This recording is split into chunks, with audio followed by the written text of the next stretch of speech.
একদম একদম হালকা পাতলা বাংলায় বলছি, কেমন মানে কোনো রকম না বুঝতে পারার কথা বলবো না। আমাদের বিশেষ করে জুনিয়র ভাইরা আছে তাদের জন্য বলি, সেটা হচ্ছে আমি ওষুধের ব্যাপারটা আমাকে বলতে বলেছে, কিন্তু ওষুধের থেকে আরো বলি যে ডার্মাটোলজিতে যে প্যারাসাইটও একটা মানে চ্যাপ্টার। যেমন ধরুন আমাদের আগের দিনে খুব হতো, এখন মানুষ অনেকটা স্বাস্থ্য সচেতন হয়েছে, তারপরে দারিদ্রতাটাও খানিকটা কমেছে, সব জায়গায় কমেনি এটাও ঘটনা, এবং সচেতনতাটা খানিকটা বেড়েছে। এখন চিকিৎসা ক্ষেত্রে দেখা যায় মানুষ যেমন সমাজ ক্ষেত্রে সামাজিক দিক থেকে যদি সে চিন্তা চেতনায় যদি একটু উন্নত না হয়, তাহলে সে বিভিন্নভাবে চলার পথে ধাক্কা খাবে। তেমনি চিকিৎসা ক্ষেত্রেও যদি চিন্তা চেতনা আমাদের রোগীদের মধ্যে বাড়িয়ে তোলা না যায়, যে কিভাবে ভালো থাকা যায় কিভাবে ভালো থাকা যায় না, সেটা যদি আমরা একটু বাড়িয়ে তুলতে না পারি, তাহলে কিন্তু আমরা ওই পয়সা রোজগার করতে পারবো, পয়সাটা রোজগার করতে পারবো, কিন্তু জনগণের যে মানে স্বাস্থ্য, মানে জনস্বাস্থ্য বলে যে জিনিসটা, সেই জিনিসটা কিন্তু ডেভেলপ করানো যায় না। স্যার মনীষ স্যার আসলে কিন্তু বলে দেবে আমাকে, কেমন, আমি সেখানেই থেমে যাব। এবারে আমি যদি একজনকে স্বাস্থ্য সচেতন করে তুলতে পারি, তাহলে সে আরো 5 জনকে বলবে। তো তেমনি আমি খুব ছোট্ট করে একটু বলি, এই ডার্মাটোলজির মধ্যে স্কেবিজ নিয়ে বলবো, খোস পাঁচড়া যাকে বলা হয় বোধহয় বাংলায়, ইংরেজি নাম হচ্ছে স্কেবিজ। তো এখন আমাদের মাথায় যেমন উকুন হয়, গায়ে একটা চামুকুন বলে একটা জিনিস হয়, আগে আমি দেখেছি এগুলো, একটা সাদা সাদা মতো মানে চামড়ার সঙ্গে গেঁথে থাকে। তো এইগুলো মানে বিদায় করতে আমরা বেশিরভাগ কি পরামর্শ দেই, কিছুটা জড়িবুটির মতো পরামর্শ দেই, তাই তো, যে এটা মাখো ওটা মাখো, এখনকার দিনে শ্যাম্পু মাখতে বলা হয়, সাবান মাখতে বলা হয়, বললে কিন্তু অনেকটা কমে যায়। তো প্যারাসাইট গুলো কোথায় থাকবে? আমাদের প্যারাসাইট গুলো বেশিরভাগ থাকে নোংরাটে মানুষদের শরীরে। সে নোংরাটে সে স্বভাবগতভাবেই হোক আর দারিদ্রতার কারণেই হোক, দারিদ্রতা কিন্তু সমস্ত ক্ষেত্রে একটা রোগের কারণ। এটা আমরা বইতে খুব বেশি বড় করে লেখা থাকে না, কিন্তু এটা কিন্তু একদম মানে ধ্রুবতারার মতো সত্যি, যে দারিদ্রতা মানে অনেক সময় বলা হয় না যে দারিদ্রতায় বুদ্ধি নাশ হয়, বুদ্ধি নাশ হয়, বুদ্ধিটা তৈরিই হয় না ঠিক করে যদি বেশি দরিদ্র হয়।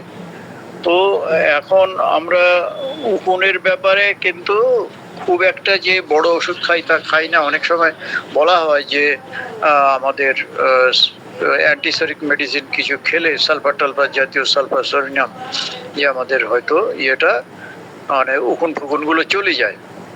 তো স্কেবিজের ক্ষেত্রে এগুলোকে ম্যাক্রোস্কোপিক মানে চোখে দেখা যায়, যে উকুনগুলোকে চোখে দেখা যায়, কিন্তু স্কেবিজের ক্ষেত্রে যে খোস পাচড়া, সেগুলো কিন্তু এখন খুব হচ্ছে নাকি চারিদিকে, এবং বাংলাদেশে নাকি এখন খুব বেশি হচ্ছে স্কেবিজ। তো বাংলাদেশের ডাক্তারদের সাথে একটা কথা হচ্ছিল, তো এই স্কেবিজটা এটাও কিন্তু প্যারাসাইটিক মানে পরজীবী। স্কেবিজের একটা মানে ইয়ে আছে, পরজীবী একটা মাকড় বলা যায়, কে বোধহয় ষড়পদী খুব সম্ভব। ওরা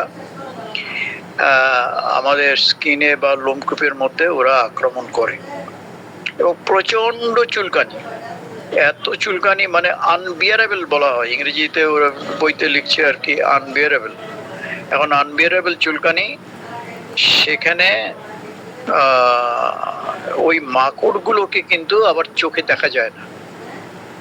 স্কেবিজের মাকড়কে, স্কেবিজ যে প্যারাসাইট দ্বারা তৈরি হয়, ওইগুলোকে কিন্তু চোখে দেখা যায় না। এখন সহজে আমি শর্টে বলি, বেশি ডিটেলসে যাব না, স্যার এসে যাবে। তো এখন আমরা কি করতে পারি? যেহেতু এখানে একটা পরজীবী রয়েছে, সেই পরজীবীকে আমরা সরানোর জন্যে আমরা কি আউটার সাইড কোনো মেজার নেব? যদি নেই তাহলে কি খুব অপরাধ হবে? আজকে আমি মনে করি, অনেকে অনেক কিছু হয়তো বলবেন, আমি মনে করি যে খুব একটা অপরাধ হবে না। যেমন আমরা যদি পেশেন্টটাকে বলি, গ্রামে গঞ্জে যারা আছে, গ্রামে গঞ্জের মানুষদেরই বেশি হয়, শহরের মানুষদের হবে না তা নয়, আরামসে হয় যদি একটু অসচেতন মানুষ হয়। আর শহরে তো সবগুলো বড় লোক থাকে না, শহরে তো গরিব লোকও থাকে, বিভিন্ন বস্তি বস্তি এগুলো থাকে। তো সেখানে আমরা যদি বলি যে বাবু যে নিম পাতা সিদ্ধ করে ওই জলটা একটু গায়ে মাখো, মেখে রাখো কিছুক্ষণ, তারপরে চান করবে, আমার মনে হয় এটা খুব একটা তাতে খানিকটা যে কমবে না সেটাও বলা যায় না, এগুলো তো অ্যান্টিসেপটিক। আর হচ্ছে কাঁচা হলুদ বেটে যদি সেটাকে মাখা যায় শরীরে, তাহলেও কিন্তু কাঁচা হলুদ তো আমাদের বাঙালি সমাজে অনেক সময় ব্যবহার করা হয়, বিয়েতেও ব্যবহার করা হয়, রোগ প্রতিরোধের জন্যও ব্যবহার করা হয়। আমরা যদি বলি এটা একটু করো, তাহলে কি খুব অন্যায় হবে? একদমই অন্যায় হবে না, হবে বলে আমার মনে হয় না। অনেকে যারা মানে মনে করেন যে কিছু অন্যায় হতে পারে, সে মনে করতে পারেন। কেউ একজন ভিডিও অন করে রেখেছে, একটু দয়া করে বন্ধ করুন। তো এখন কথা হচ্ছে যে তাহলে এগুলো আমরা করতে বলতে পারি। ডক্টর মৌমিতা, আপনি ভিডিওটা বন্ধ করুন। ডক্টর মৌমিতা, আপনি ভিডিওটা বন্ধ করুন প্লিজ। আর হচ্ছে যে আমরা ওষুধের কথা একটু ছোট্ট করে একটা দুটো ওষুধের কথা নিয়ে আসি, জানি না ডিস্টার্ব হয়ে যাবে কিনা স্যারের। তো আমরা একটা জিনিস সবসময় মাথায় রাখবেন, যে আমরা যখন এই হোমিওপ্যাথি ওষুধ প্রেসক্রিপশন করতে যাচ্ছি, এর আগে বলে নিই যে এই যে অ্যালোপ্যাথি ডাক্তাররা কি করে, অ্যাসকাবিয়ল বলে বা ওই এরকম নাম দিয়ে স্কেবিজের কিছু নামের অংশ দিয়ে কিছু মাখার ওষুধ দেয়। খাওয়ার ওষুধ কতটা দেয় কিনা জানি না, মূলত মাখার ওষুধ দেয়। এই মাখার ওষুধ দেওয়ার জন্যে কি হয়, ওই পোকাগুলো মরে যায়, তখন পেশেন্টটা ফ্রি হয়ে যায়। এতে সাপ্রেশন হলো না সেটা হচ্ছে পরের কথা, কিন্তু আপাতত সে রেহাই পেল। তো আমি সেই জায়গায় বলছি একটু কাঁচা হলুদ বা নিম পাতা এগুলো আমরা ব্যবহার করতে পারি, কিন্তু তারপরেও যে সব শেষ হবে তা হবে না, অনেক ক্ষেত্রেই শেষ হবে না। কেননা একটা মানুষকে রোগে আক্রমণ করে কখন? একটা মানুষকে রোগ আক্রমণ করে যখন তার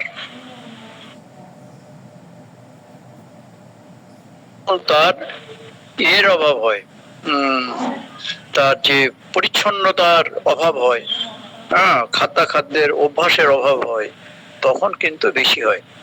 আচ্ছা, আর মানে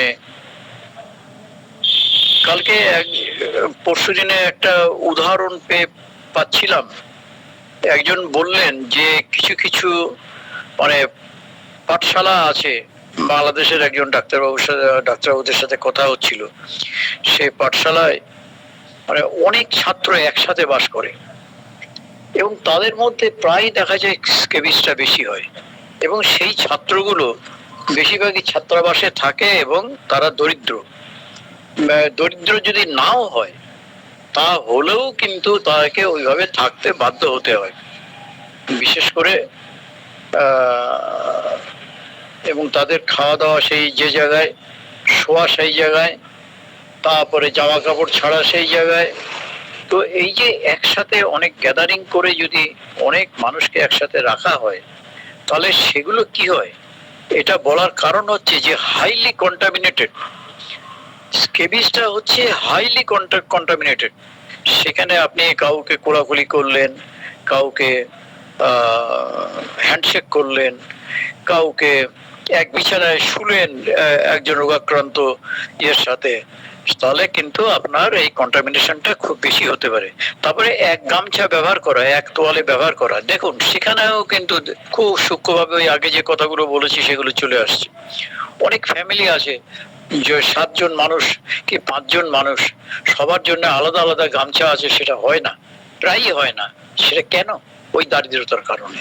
যদি দারিদ্রতা থাকে তাহলে কিন্তু এই ব্যাপারটা হয় না, তখন বাধ্য হয়েই একই ধরনের তোয়ালে, একই ধরনের গামছা ব্যবহার করে, এবং সেই ব্যবহার করার জন্য পুরো ফ্যামিলিটাই এফেক্টেড হয়ে যায়।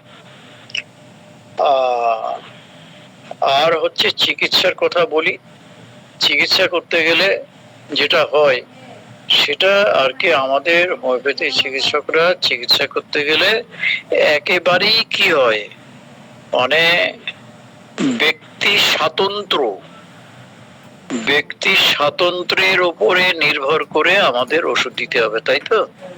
আমি, নবীন, তারপরে মনির, তারপরে আরো 2-4 জন যদি একসাথে আমরা এফেক্টেড হই, তাহলে আমাদের যেটা হবে,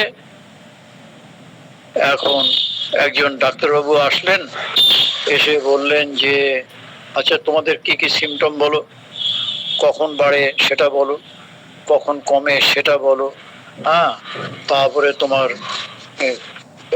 ঘাম হয় কেমন, পায়খানা হয় কেমন, ইত্যাদি ইত্যাদি হাজার কথা কেস টেকিং করে নেবে আমাদের হোমিওপ্যাথি ডাক্তারবাবুরা। কেস টেকিং করে নেবে, করে নিয়ে সেটা টোটালিটির উপরে যে ওষুধটা আসে সেই ওষুধটাই আমাদেরকে প্রেসক্রিপশন করবেন। দেখা গেল আমার ওষুধ, নবীনের ওষুধ, মনিরের ওষুধ সব আলাদা আলাদা হয়ে গেল। তো এইটা হচ্ছে আমাদের হোমিওপ্যাথির সব থেকে বড় সমস্যাও বলতে পারেন, আর হোমিওপ্যাথির সব থেকে সুবিধাও বলতে পারেন। এই মানে এই যে ব্যক্তি স্বাতন্ত্র্যের যে প্রবক্তা আমাদের ডাক্তার হ্যারিম্যান সাহেব, তিনি কিন্তু এটাকে প্রথম নিয়ে এসেছেন, এবং তার জন্যই আমাদের হোমিওপ্যাথি একটু জটিলও আছে, আবার শ্রেষ্ঠত্বের দাবিদারও আছে। তো আমরা একটা ওষুধের কথা বলি, সেই পেশেন্টটাকে আপনি দেখলেন অনেকটা যে তাকে পরিষ্কার পরিচ্ছন্ন থাকতে বলেছেন, হয়তো ডাক্তারবাবু একটু দয়ালু মানুষ, তাকে বলতে বললো হয়তো যে তুমি গরিব মানুষ, আচ্ছা ঠিক আছে, তোমার ভিজিটের টাকা দিতে হবে না, এই টাকা দিয়ে একটু ইয়ে করো, তুমি সাবান টাবান কেনো বা কিনে একটু পরিষ্কার পরিচ্ছন্ন থাকো। তো এখন অনেকে হয়তো বলবে যে খারে ইয়েটা বাড়ে, চর্মরোগটা বাড়ে, কিন্তু তাকে তো কিছুটা পরিষ্কার থাকতে হবে, স্নান টান করতে হবে। সে দেখা গেল যে তাকে এবার একটা পেশেন্টকে বলি, সেই পেশেন্টটা হয়তো দেখা গেল খুব ঘর্মাক্ত, প্রচন্ড ঘামে, আপনারা বুঝতে পারছেন আমি কোন দিকে যেতে চাইছি, প্রচন্ড ঘামে, এবং তার চুলকানিটা রাত্রে বাড়ে, দিনের বেলা কোনো রকমে চালিয়ে যায়, কিন্তু রাত্রে বাড়ে। এই রাত্রে বাড়ে তার মানে হচ্ছে পেশেন্টটা কিছুটা আপনার সিফিলিটিক মায়াজাম আর সঙ্গে সরাত থাকবে, এই জায়গায় কিন্তু পৌঁছে যায়। তখন আমরা পেশেন্টটাকে কি করি, বেশিরভাগ সময়ই আমি খুব ছাড়া বলছি, পেশেন্টটাকে আমরা মাস্কল ব্যবস্থা করি, তাই তো? আর এখন এই যে বর্ষাকাল, এই বর্ষাকালে স্কেবিস হলে কিন্তু রাস্টাক্সটা একেবারেই ভুলে যাওয়া উচিত নয়, কারণ রাস্টাক্স হামেশাই আসতে পারে। আচ্ছা, এই রাস্টাক্স দিয়ে আমরা দেখা যাবে বেশ কিছু পেশেন্ট হয়তো ঠিক করে ফেলতে পারি। রাস্টাক্সের অন্যান্য সিমটম থাকবে, সে যখন প্রচন্ড পরিশ্রম করবে তখন সে ভুলে যাবে খানিকটা যে তার গায়ে চুলকানি হচ্ছে কি হচ্ছে না, কিন্তু যেই রেস্টে আসবে তখন তার ওই মাথার মধ্যে এগুলো ঢুকবে, আর একবার চুলকানি শুরু করলে সারা শরীরে চুলকানি শুরু করবে। একজন ডাক্তারবাবু সেদিন বলছিলেন, খুব ভালো লাগলো, যে আজকে অনেক পেশেন্টরা, আমি কি একটু নামটা করে ফেলবো কারণ তারাই তো নামটা করেছে, সেটা হচ্ছে যে মাদ্রাসার কথা বলা হলো। এটা শুধু মাদ্রাসায় নয়, অনেক আমাদের হিন্দু সমাজে অনেক আশ্রম টাশ্রম আছে, সেখানেও মানে অনেক ছাত্রকে একসাথে রাখা হয়। তবে অবশ্যই রামকৃষ্ণ মিশন নয়, এছাড়াও অন্যান্য কোনো যদি আশ্রম থাকে, সেখানে বলছে অবদমন। অবদমন এমন একটা জিনিস, তার সেখানে থাকতে ভালো লাগে না। তাকে একান্তে জিজ্ঞেস করলে বলে, ডাক্তারবাবু আমার এখানে থাকতে ভালো লাগে না। হ্যাঁ, সবাই যেমন কেমন মায়ের সাথে বাবার সাথে থাকে, দাদা দিদির সাথে থাকে, আমার এখানে থাকতে ভালো লাগে না। তখন সে ডাক্তারবাবু আমাকে বললেন যে দেখুন, এই যে অবদমন, এই অবদমনের জায়গায় অনেক ক্ষেত্রেই দেখা গেছে, মানে আমি সে ডাক্তারবাবুকে সম্মান করি, তো তিনি যে ওষুধটা বললেন আমার মাথায় একদমই ছিলই না সে ওষুধটা, সেটা হচ্ছে যে স্ট্যাপিসেগ্রিয়া। স্ট্যাপিসেগ্রিয়া যদি তার মধ্যে অবদমন যদি খুব বেশি থাকে এবং সে এমন একটা পরিবেশে থাকে সবসময় তাকে অবদমিত হতে হচ্ছে, তাহলে কিন্তু স্ট্যাপিসেগ্রিয়া দিয়েও তাকে মানে এই স্কেবিজের অনেক উন্নতি করা যায়। তো আচ্ছা, আর এগোবো না। এবারে স্যার কি এসছেন এখনো? মনির স্যার কি এসছেন? না স্যার এখন আসেননি স্যার। আমি একটু এগোবো এমন হ্যাঁ একটু এগোন। যদি স্যার মনে করেন আমাদের মধ্যে আরো স্যার আছেন, তারাও কিছু কিছু আলোচনা করেন আপনার। না, আমি এখনো খানিকটা বলতে পারবো। যদি আমাকে থামতে বলে একটু বলে দিও। হ্যাঁ, অবশ্যই চালিয়ে যান স্যার। তো এখন মানে আমি এই কথাটা হয়তো ভুলে যেতাম কালকে। কাল তো কি বৃহস্পতিবার গেল, বুধবার দিন কথা হচ্ছিল। তো যাই হোক, মানে সেই স্ট্যাপিসেগ্রিয়ার কথা কিন্তু মানে আমার এত ভালো লেগেছে, এটাকে মাথায় রাখবেন। আচ্ছা, এই গেল মার্কসলের কথা বললাম, স্ট্যাপিসেগ্রিয়াটা বেশি কিছু বললাম না। এবার রাস্টাক্সও বলেছি। এবারে মানে আমি স্কেবিজকে ধরেই বলছি, কিন্তু অন্য কিছু না, শুধুমাত্র স্কেবিজ। এইবারে কথা হচ্ছে যে একটা পেশেন্ট ওই রাত্রিবেলা হয়তো বাড়বে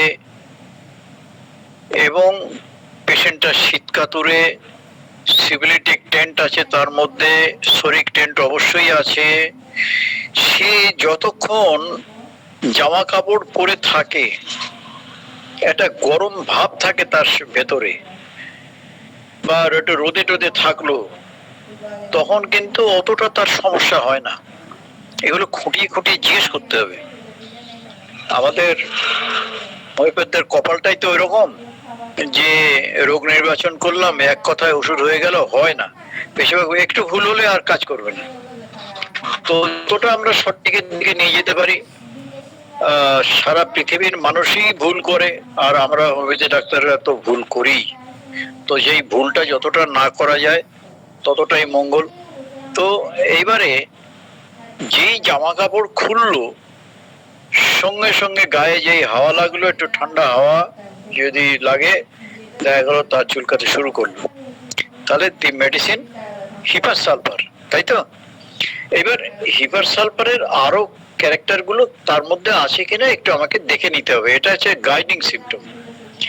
এবারে মানে আর জামা কাপড় খুললে বেড়ে যায় আর কি ওষুধ আছে, সেই ওষুধটার নাম হচ্ছে ক্যালিবাইক্রোমিকাম। তো ক্যালিবাইক্রোমিকামও এরকম, জামা কাপড় ছাড়ার পরে তার চুলকানি গুলো স্কেবিজ। সবসময় মাথায় রাখবেন, আমি কিন্তু অন্য কিছু বলছি না, একমাত্র স্কেবিজের কথাই বলছি। আমি শুধু মোরালিটিস দিয়ে মানে বলার চেষ্টা করছি। তো এবারে আর আরেকটা ওষুধ আপনাদের একদম মাথার উপর দিয়ে চলে যেতে পারে এবং সব থেকে অপব্যবহারও হয়, সেটা হচ্ছে সরিনাম। সরিনাম কিন্তু কি সুন্দর দেখুন, সরিনাম শীতকাতর, কিন্তু তার চুলকানিগুলো বাড়ে কখন? যে সে বিছানার ঢুকলো, বিছানার গরমে তার চুলকানিগুলো বাড়তে শুরু করে। আচ্ছা নবীন, আমি একাই বেশি বলে ফেলছি, তুমি আর যদি কাউকে পাও, যদি আরো কাউকে যদি পাও তাহলে তাকে সেট করো। আমি দরকার আমাকে একটু সিগন্যাল দেবে, আমি তাহলে ছেড়ে দেবো, তিনি বলবেন আবার। স্যার আপনি আচ্ছা। গত 11 তারিখে স্যার আমাদের শ্রদ্ধেয় গিরিধর স্যার গত 11 তারিখে স্কেবিজ নিয়েই চমৎকার আলোচনা করতেছিলেন।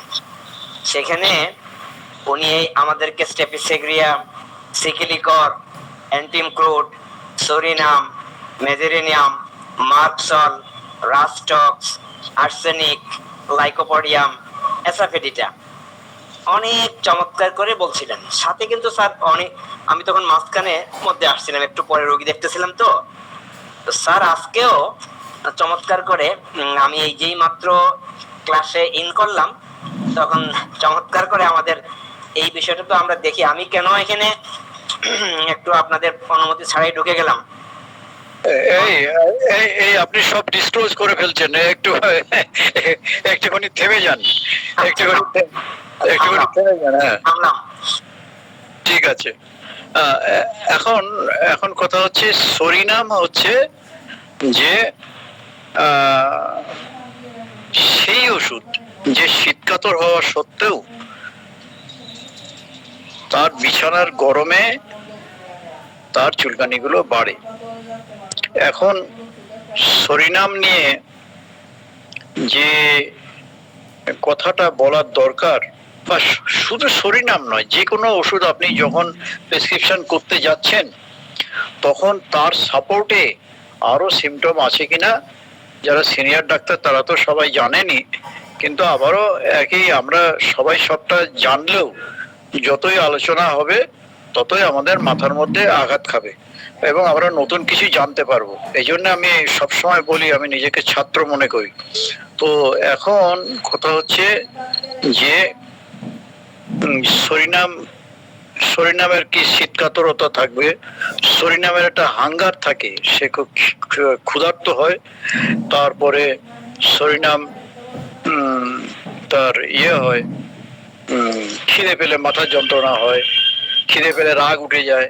হ্যাঁ, যে এমনও ছোটবেলায় এমন মানে এগুলো দেখেছি আর কি। এখন তো তখন তো একটু খাওয়ার অভাবও ছিল, মানে ছেলে বলছে মা এই চান চান করে আয়, বলছে তোমার ভাত হয়নি তো, তোমার এখন রান্না হয়নি, চান করলে আমার খুব খিদে পাবে। মানে তার মনে পড়ছে যে প্রচন্ড খিদে পেলে তার শরীর অসুস্থ হয়, ওই জন্য ও দেরি করে চান করে। যাক, এইগুলো গল্প করলাম।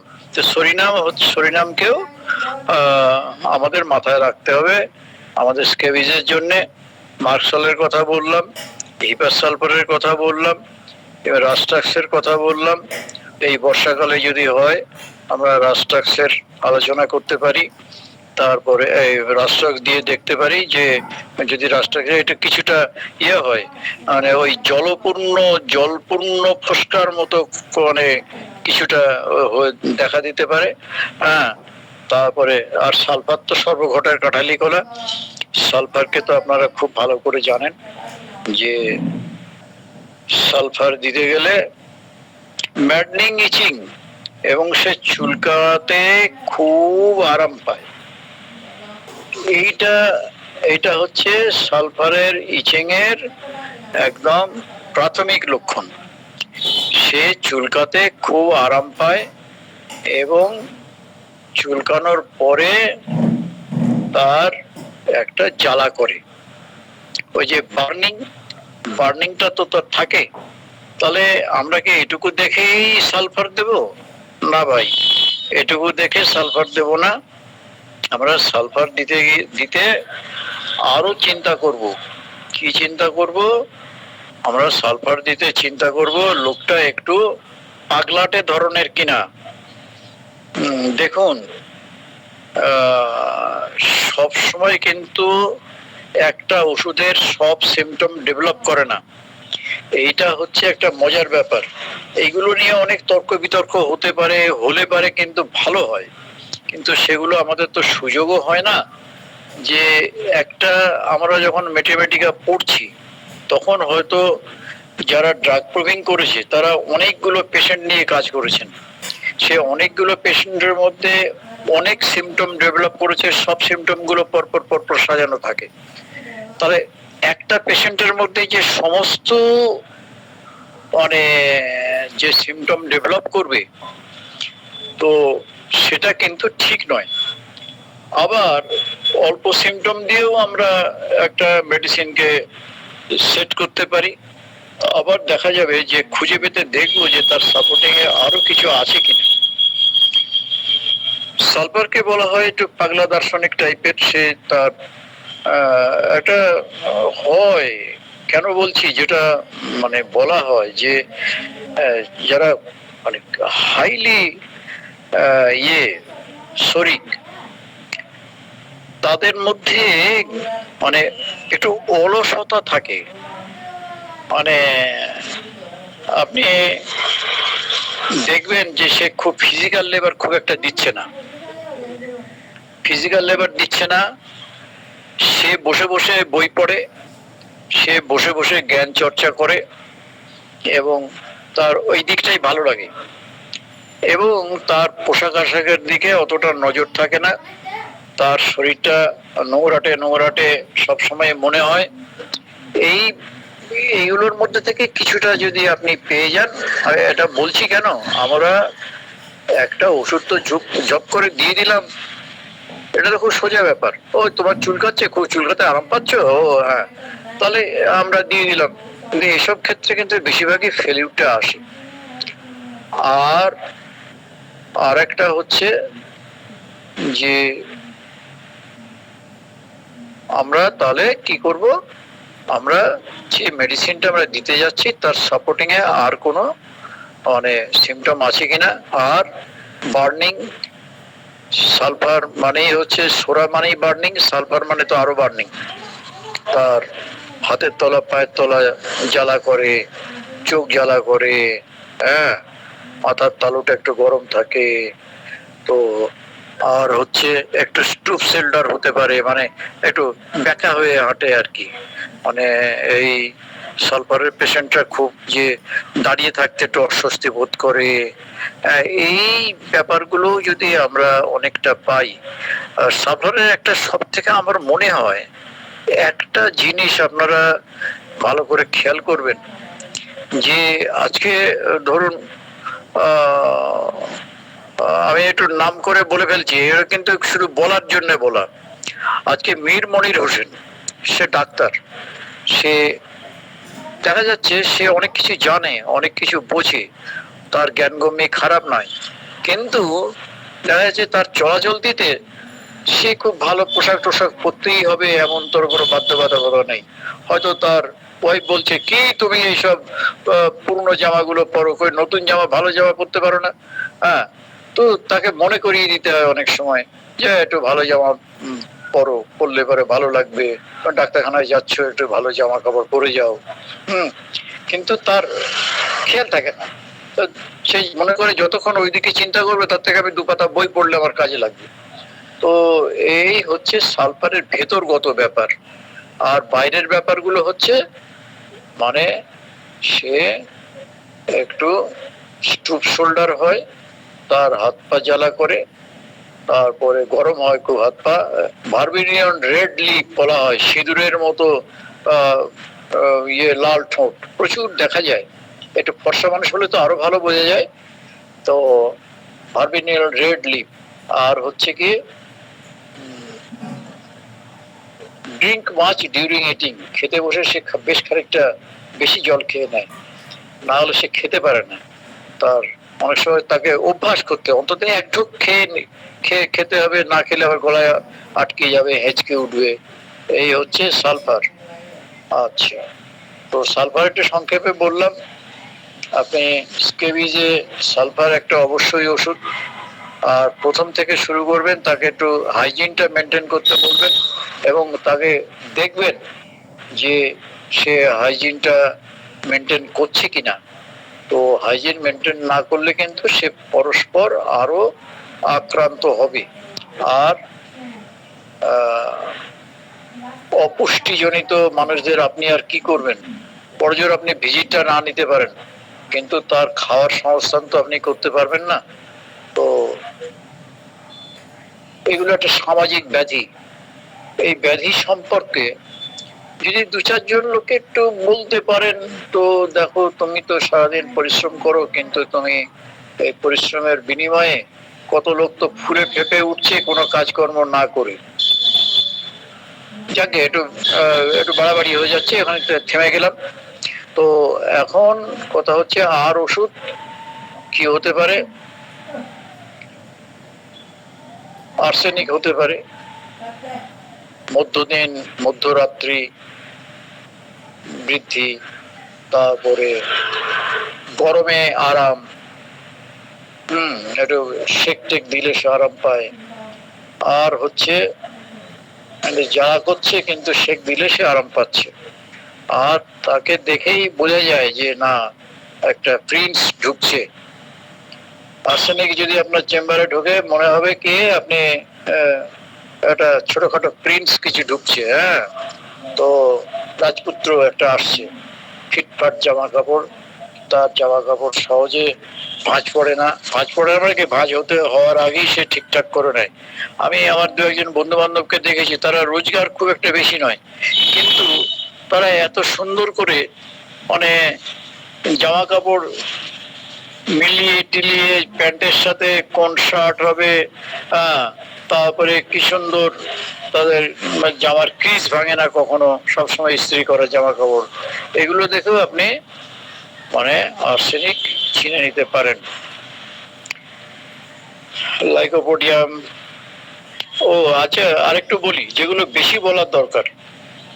দেখবেন যে ঘর্মাক্ত মানুষগুলো কিন্তু স্কেবিজে বেশি আক্রান্ত হয়। ঘর্মাক্ত মানুষগুলো বেশি স্কেবিজে আক্রান্ত হয়, যার জন্যে তারা অনেক সময় কি হয় যে একটুতেই তাদের ঠান্ডা লেগে যায়। এই এবারে যেমন ধরুন ক্যালকেরিয়া কার, বেশি জল গায়ে ঢালতেও পারে না। এখন ধরুন 40 ডিগ্রি টেম্পারেচার, তখন তো সে গায়ে জল ঢালবে, কিন্তু বেশি গায়ে জল ঢালতে পারে না। সালফার তো আরো বেশি, মানে একটু ঠান্ডা পড়লে ফাঁকি দিতে পারলেই তার আরাম, চান করতে না পারলে। এবং আমি দেখেছি বেশ কিছু অনেক জ্ঞানী জ্ঞানী বুদ্ধিমান মানুষও তারা বলে যে স্নানটা একটা মনে হয় যেন একটা কাজ। তারা যে নিত্য কর্মের মধ্যে স্নানটাকে ফেলতে পারে না, মনে করেন এটা কাজ। যদি এই কথা কেউ বলে ফেলে, তাহলে আপনি তাকে একবার একটু সালফার দিয়ে নেবেন। হ্যাঁ, যে স্নান ওটা একটা মানে কাজ। তাকে কিন্তু এমনি সে যথেষ্ট বুদ্ধিমান, বুদ্ধিমান তো হবেই, মানে সোরা হাইলি প্রমিনেন্ট, তো তো সেখানে সে বুদ্ধিমান, যথেষ্ট বুদ্ধিমান হবে। তো এখন তার কাছে মনে হয় যে ওই স্নানটা একটা কাজ। বেশ কিছু মানুষ আপনি পেয়ে যাবেন। একটু আগে একটু বন্ধুত্ব পাতিয়ে নিতে হবে। আমাদের হোমিওপ্যাথি ডাক্তারদের বেশি তো গল্প করতে করতে মানে সিমটম গুলো বেরোয়। তো এই গল্প করতে গেলে আপনি তার সাথে একটু মানে আগে দু চার কথা এমন কিছু কথা বলবেন কেস টেকিং শুরু করার আগে, যেন সে মনে করে হ্যাঁ ডাক্তারবাবু তো ওর বন্ধু লোক। হ্যাঁ, এবং অনেকে বাচ্চা কাচ্চাও যদি আপনার কাছে আসে, আপনি তাকে একটু একটু হাইলাইট করে দিলেন, তুমি তো খুব ভালো ছেলে বা খুব ভালো মেয়ে ইত্যাদি ইত্যাদি কিছুটা বলে নিলেন। বললে সে সে ভয়ে কুচকাবে ঠিকই, কিন্তু যারা ভীতু, কিন্তু তবুও অতটা হবে না। আস্তে আস্তে আপনাকে একদিনে না হোক দুদিনে আপনাকে একটু তার সাথে মেলামেশার সুযোগটা করে নিতে হবে। এখন অনেকে শুনি নাকি 50, 60, 70, 100টা রুগী দেখে। জানি না, আমাকে দিলেও আমি পারবো না। আমাকে যদি রুগী ঠেলে ঠেলে সবাই মিলে দেয় যে 100 রুগী আপনাকে আজকে দেওয়া হবে সকাল থেকে রাত পর্যন্ত 10টা 11টা পর্যন্ত, আমি পারবো না। আর কেন পারবো না তার সে ব্যাখ্যাও আমি দিতে পারবো না, আমি জানি না, আমি পারি না। তো এখন হচ্ছে যে যারা পারেন তাদেরকে আমি কোন রকমই অশ্রদ্ধা করছি না, তারা পারেন, তাদের গুণেই হয়তো পারেন। এখন কথা হচ্ছে জাগি কথা, এখন তাহলে সালফার গেল, সরিনাম গেল, আর্সেনিক গেল, রাস্টাক্স গেল, হিপার সালফার গেল, তারপরে গেল কি প্রথমে যেটা বললো মার্কসল। হ্যাঁ, যেটা বলছিলাম ঘরমাক্ত নবীন, একটু চেষ্টা করো যে যদি আর কেউ বলার মতো থাকে আমি একটু ছেড়ে দেবো এরপরই, আর কেউ কাউকে একটু বলিয়ে নেবে। আমি আর 2 মিনিট, মানে ঘরমাক্ত মানুষগুলো স্কেবিজে বেশি আক্রান্ত হয়, যার জন্য তাদের একটু বলতে হবে যে একটু স্নান টান করো বা একটু গায়ে জল দিয়ে গাটা পরিষ্কার করে রাখো বা সাবান টাবান একটু দিও। হ্যাঁ, আর সঙ্গে আপনি তো যখনই সোয়েটি ম্যান হবে, কোনো মানুষকে যখন আপনি পাবেন সোয়েটি, সেই সোয়েটিদের আপনি তো একটা ওষুধ, কিছু ওষুধ আপনার মানে হাতে চলে আসবে যে এই ধরনের মানুষগুলো মানে ঘরমাক্ত বেশি হয়। ও হঠাৎ করে একটা ওষুধের কথা মনে পড়ে গেল, সেটা হচ্ছে অ্যালুমিনা। কিন্তু মানে শীতকালে অনেক কিছুর বৃদ্ধি হয়, চর্মরোগ গুলো শীতকালে বৃদ্ধি হয়। এই যে মনে করবেন না যে শুধু বর্ষাকাল মানেই হচ্ছে, বর্ষাকাল তো হচ্ছে ডাক্তারদের ফেস্টিভ্যাল টাইম। ডাক্তাররা বর্ষাকালে যত রুগী পায়, মানে বিশেষ করে যারা অ্যাকিউট ক্রনিক সবই করে, অ্যাকিউট কেস যারা করে তারা কিন্তু বর্ষাকালে সব থেকে বেশি রুগী পায়। আর শীতকালে বা ভীষণ প্রচন্ড গরম, প্রচন্ড শীত, তখন কি হয় রে ভাই, তখন হয় যেটা এগুলো ব্যাকটেরিয়া, ভাইরাস, প্যারাসাইট যাই কিছু বলি না কেন সব একটু ডমিনেন্ট থাকে, তাদের উৎপাতটা একটু কম হয়। যে একটু স্যাঁতস্যাঁতে আবহাওয়া পেল তখন কিন্তু মানে এগুলো সব জেগে ওঠে। তখন তাদের মানে নৃত্য করার টাইম, তারা তাদের যে ইয়েগুলো ডিম পাড়া খুব বৃদ্ধি হয়। মানে ভাইরাস তো আর ডিম পাড়ে না, ভাইরাস থেকে হচ্ছে তাদেরকে মানে বংশবৃদ্ধি করার তাদের ইয়েটা আলাদা, বিষয়টা সিস্টেমটা আলাদা। আর যেগুলো প্যারাসাইট সেগুলো তো ডিম পাড়ে, তো অন্যান্য প্যারাসাইট যেগুলো যেমন আমাদের কৃমি যেগুলো আছে সেগুলো হয়, মানে উকুন, তারপরে এই যে আরে স্কেবিজের যে ইয়েটা প্যারাসাইটটা কি সামস্কেবি এরকম কিছু নাম আছে, আমি ভুলে যাচ্ছি। তো এখন কথা হচ্ছে শীতকালেও কিন্তু কিছু হয়। শীতকালে হওয়ার মতো হলে একটা ওষুধের নাম মনে পড়ছে অ্যালুমিনা, সিমটম গুলো পুরো মনে পড়ছে না, একটু দেখে নেবেন। বোধহয় অ্যালোসকোট্রিনাও আছে, বোধহয় তার মধ্যে আর একটা আছে, সেটাও বোধহয় খানিকটা শীতকালে বাড়ে। আর এই পর্যন্ত বলে আমি শেষ করলাম। এতক্ষণ যারা শুনলেন, আমি ঠিক একটা প্রস্তুত হয়ে বলা আর অপ্রস্তুতের মধ্যে বলাটা একটু অন্যরকম, হয়তো একটুখানি বিরক্তিকর মনে হলেও হতে পারে। যাই হোক, খানিকটা বললাম। এবারে যদি আর কেউ কিছু বলেন সেটা একটু শুনবো। ধন্যবাদ সবাইকে, নমস্কার। হ্যাঁ, সুজন সরকার স্যার হ্যান্ড রেজ করেছেন, কিছু বলবেন স্যার? স্যার ওই মানে অন্য জায়গায় চর্মের সমস্যা হয় না, মানে চর্মরোগ তার আছে কিন্তু চাপা পড়ে আছে, কিন্তু সমস্যা হয় হচ্ছে যে মানে ন্যাটস, এই ন্যাটে মানে ছোট ছোট ফুসকুড়ি মতো হয় এবং নখ দিয়ে গালতে হয়, আবার ব্যথাও হয়ে যায়। তো সেক্ষেত্রে আসলে স্যার কি মেডিসিন আমরা সাজেস্ট করতে পারি একটু যদি বলতেন। দেখুন, আপনি তো আমাকে মুশকিলে ফেললেন। এটা হচ্ছে যে আমি অনেকবার বোধহয় বললাম যে টোটাল কেস টেকিং, তার অ্যাগ্রাভেশন, অ্যামিউরেশন সমস্ত কিছু মানে মেনে নিয়ে তারপরে একটা মানে ওষুধ নির্বাচন করতে হয়। তো সেরকম আপনার কাছাকাছি কোনো ডাক্তার থাকলে তাদেরকে সাথে পরামর্শ করুন, বা টোটাল কেস টেকিংটা শিখুন। মানে শিখেছে, আপনি শেখেননি আমি বলছি না, টোটাল কেস টেকিংটা যদি আপনি শেখেন তাহলে আপনার এই পেশেন্টটা নিয়েই হয়তো 1 ঘন্টা কেটে যাবে। হ্যাঁ, যে তাকে তার সমস্ত সিমটম গুলো বের করে নিয়ে এসে তারপরে তাকে একটা প্রেসক্রিপশন করা, হ্যাঁ, সেটা হতে পারে। তো আমি ঠিক সরাসরি এভাবে বলতে পারছি না ভাই যে আপনার ওই পেশেন্টটা কি হবে, কারণ আপনি তো একটা সিমটম দিলেন, নখ দিয়ে গালতে হয়, এ তো ঘামাচিও আগে দেখতাম যে ঝিনুক দিয়ে ঘামাচি গালতো। তো এইটা আপনার অনেক ওষুধেই হতে পারে। আপনি কেস টেকিংটা করুন না, দেখুন না, আপনার হয়তো রাস্টাক্সেও আসতে পারে, আপনার হয়তো ইয়েতে আসতে পারে, সালফারে আসতে পারে, হ্যাঁ, আপনার হয়তো মার্কসলে আসতে পারে। আপনি দেখুন, পেয়ে যাবেন, নিশ্চয়ই পেয়ে যাবেন, আপনিই পেয়ে যাবেন। মানে এইভাবে সরাসরি জিজ্ঞাসা করলে মানে প্রেসক্রিপশনটা করা যাবে না। আপনি নিজে করুন। এতক্ষণ যে শুনলেন, আমি যতটুকু বলেছি আপনি যদি শুনে থাকেন তাহলে কিন্তু আপনি নিজে আগে তার আবার শুনুন, তার কখন বাড়ছে, কিভাবে বাড়ছে, তার ফিজিক্যাল স্ট্যাটাসটা, তার শারীরিক বিষয়টা, তার মানসিক বিষয়টা, তার খাদ্য, এগুলো সমস্ত কিছু একটু মিলিয়ে নেন। মেবি লাইকোপোডিয়াম হতে পারে। লাইকোপোডিয়ামের পেশেন্টটা খুব একটু খেতে ভালোবাসে, একটু মিষ্টি খেতে ভালোবাসে, তার 4 to 8 PM তার গ্যাস বাড়ে, হ্যাঁ, বিকেলের দিকে তার গ্যাস হয়ে যায়। তারপরে সে গরম খেতে ভালোবাসে, সে একটু তাড়াতাড়ি খায়, হ্যাঁ, সে ওই বলে না নুন আনতে পান্তা ফুরিয়ে যায়, সেরকম লাইকোপোডিয়ামের একটা বিষয় আছে।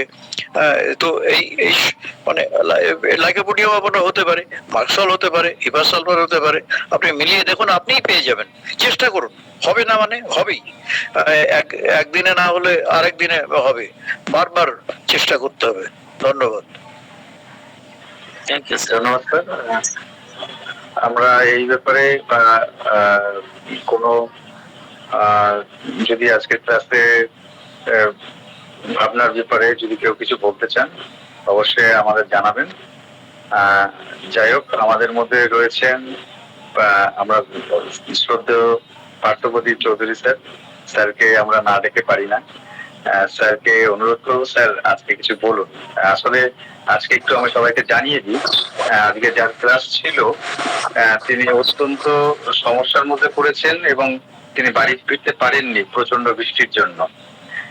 ঠিক আমাকে 10 মিনিট আগে জানিয়েছে, তার জন্য আমার একটু সমস্যা হচ্ছে আমাদের। কিন্তু আমরা এই যে খোলামেলা যে আলোচনাটা হচ্ছে, এটাও আমরা কম কিছু না, এটা আমরা অত্যন্ত আদরের সঙ্গে নিচ্ছি এবং আমাদের এটা অনেক শেখার বিষয়ও কিন্তু আমাদের মধ্যে রয়েছে। স্যার, পার্থপ্রদীপ চৌধুরী স্যার, আপনি যদি আজকে। ধন্যবাদ।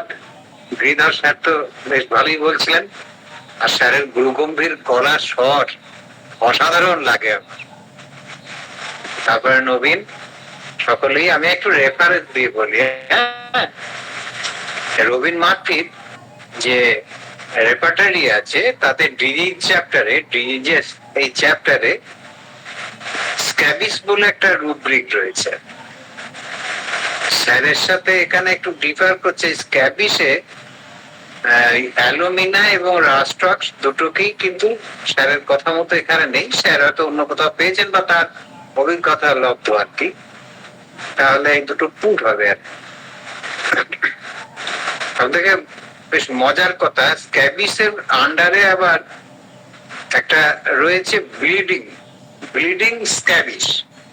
এইখানে কিন্তু আমরা মাত্র 4টে ওষুধ পাচ্ছি, ক্যালকেরিয়া, ডালকামরা, মার্কারি আর সালফার।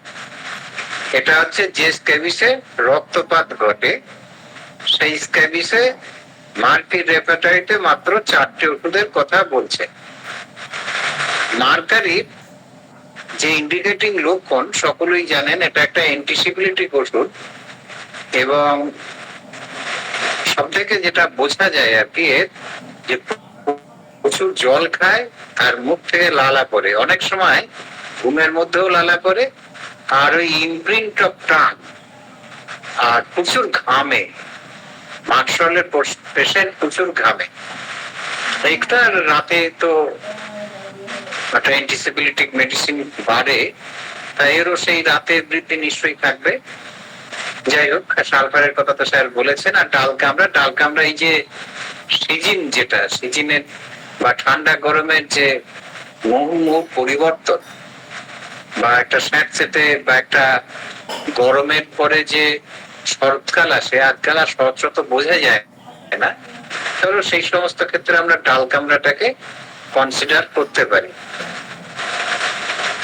যেমন ব্লিডিং রয়েছে, তেমনি আবার কিন্তু সাব রুব্রিকের আন্ডারে আবার রয়েছে স্ক্যাবিস ড্রাই ক্যাবিসের মধ্যেও কিন্তু আপনার এই ওষুধগুলো রয়েছে, ক্যালকেরিয়া রয়েছে, ডাল কামড়াও রয়েছে, আর্সেনিক রয়েছে, graphites, hepar, ledum, psorinum, sepia, sulphur, অনেক ওষুধ আছে। আপনাদের যাতে রবিমার্কের বইটা আছে, আপনারা এটা কনসিডার করবেন। যেমন ড্রাই রয়েছে, তেমনি আবার ময়েস্টও আছে। ইনফ্যাক্ট এই যে ক্যালকেরিয়াটা ব্লিডিং এও রয়েছে, ড্রাই স্ক্যাবিসে রয়েছে, আবার ময়েস্ট স্ক্যাবিসেও রয়েছে। সব কটাতেই কিন্তু আমরা ক্যালকেরিয়াটাকে পাচ্ছি। ডাল কামড়াটা যেমন ব্লিডিং এ রয়েছে, ডাল কামড়া সেই রকম কিন্তু ড্রাই স্ক্যাবিসে রয়েছে, ময়েস্ট স্ক্যাবিসেও কিন্তু ডাল কামড়া রয়েছে। তার মানে সব কটাতেই এইটা আমরা পাচ্ছি ডাল কামড়া। মার্কারি স্ক্যাবিস ইন জেনারেল, সেখানে ও মার্কারি এটা সেকেন্ড গ্রেড বা 2 ভ্যালুতে রয়েছে। আর ওই ব্লিডিং স্ক্যাবিসের ক্ষেত্রেও কিন্তু ওই মার্কারি 2 ভ্যালুতে আছে, সেকেন্ড গ্রেড। ড্রাই স্ক্যাবিসেও সেখানেও 2 ভ্যালুতে রয়েছে। ময়েস্ট স্ক্যাবিসে কিন্তু মার্কারি 1 ভ্যালুতে, মানে র্যাঙ্ক হচ্ছে 1। এই ময়েস্ট স্ক্যাবিসে এখানে কিন্তু পেট্রোলিয়ামটাকে আমরা পেলাম। পেট্রোলিয়ামটা স্ক্যাবিসি জেনারেলও রয়েছে, কিন্তু 3rd গ্রেডে, তার মান হচ্ছে 1 পেট্রোলিয়াম। আর কি রয়েছে এই আপনার ময়েস্ট স্ক্যাবিসের মধ্যে যে ওষুধগুলো রয়েছে, ক্যালকেরিয়া, কার্বোভেজ সুন্দর ওষুধ, গ্রাফাইটিস একটা কনস্টিটিউশন তো রয়েছেই, আপনারা অনেকেই জানেন যে গ্রাফাইটিসটা আর ক্যালকেরিয়া কাপ এরকম মোটা হয় তো, কিন্তু ক্যালকেরিয়া কাপ যেরকম একটা থলথলে ভাব থাকে, গ্রাফাইটিসের ক্ষেত্রে কিন্তু একটা মাসকুলার বডি, একটু বেশ শক্ত সমস্ত, টাইট, মাসল গুলো টাইট হয়। গ্রাফাইটিস তো সবকিছু মোটা, তার চামড়া মোটা, তার নখ মোটা, তার পায়খানা করে সেও কনস্টিপেশন, পায়খানার সাথে মিউকাসটা জুড়ে জুড়ে থাকে আর কি। নট গুলো মানে পায়খানা তার এতটাই শক্ত, একটা শক্তর সাথে আর একটা শক্ত মিউকাস দিয়ে জোড়া থাকে। বা অনেক সময় পায়খানা করতে গেলে দেখেন যে এখনকার শব্দ পায়খানাতে পায়খানা করে, যার জন্য হয়তো সবটা নজরে আসে না। খোলা মাঠে পায়খানা করলে ওটা বোঝা যায়, বা যদি প্যানে একটু সাইডে করে তাহলে হয়তো নজরে পড়তে পারে, খুব একটা গ্রিজি টাইপের, এইগুলো দেখে বোঝা যায়। তারপরে তো তার ডিজায়ার্ড, অ্যাভারশন, এসবগুলো রয়েছে। এটা শরীর প্রধান ওষুধ ডাল কামড়াটা। আর আপনাদের একটা রেফারেন্স তো আমি ওইটা দেখছিলাম আর কি, সেখানে স্ক্যাবি কিন্তু ভ্যাকসিনেশনের পরে ইরাপশন যে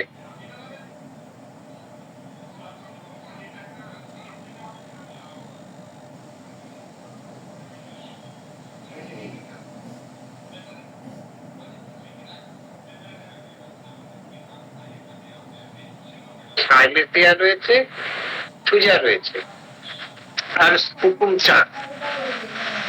কিন্তু ওই ইরাপশনটা যদি আবার is like depriving child of sleep, সেখানে কিন্তু মেজরিনাম আর সরিনাম।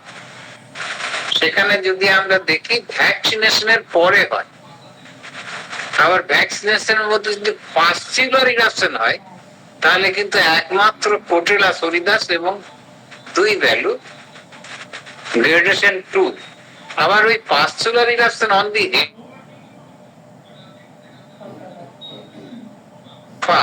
সেখানে কিন্তু পার্থ স্যার ওই মাঝখানে আবার চলে গেছিল যে ভ্যাকসিনেশন ইরাপশন, ওখান থেকে কিছু কথা মিস হয়ে গেছে, আবার যদি কাইন্ডলি বলতেন ভালো হতো।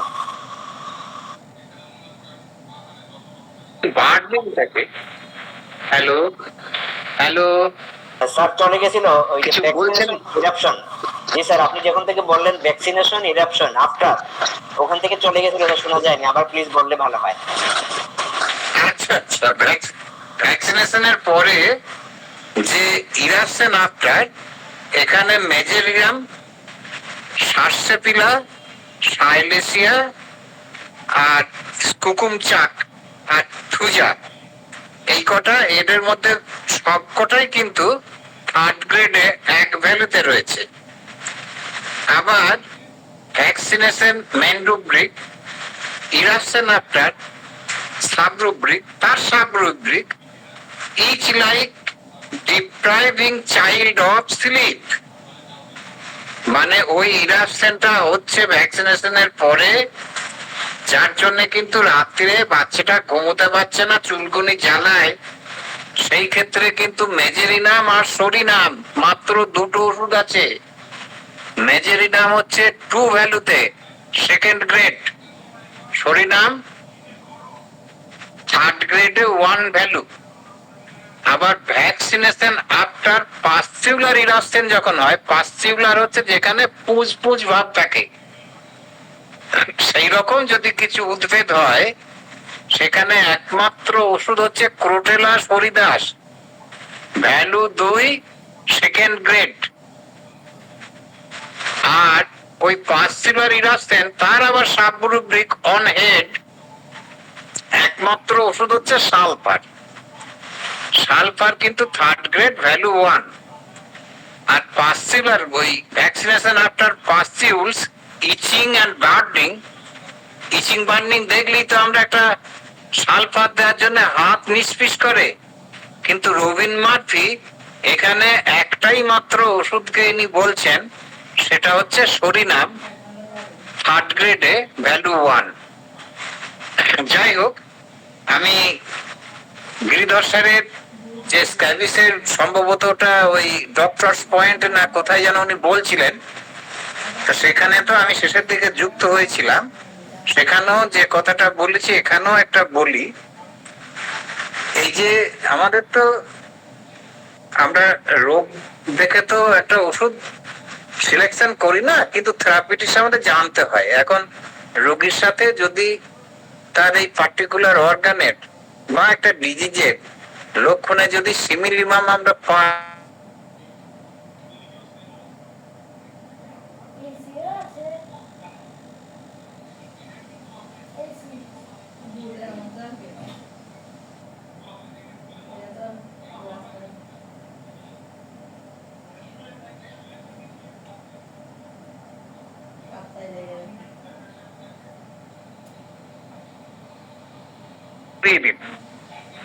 কি হয়েছে দেখার দরকার নেই, আমাদের পেশেন্টের প্রায়োরিটি ফার্স্ট।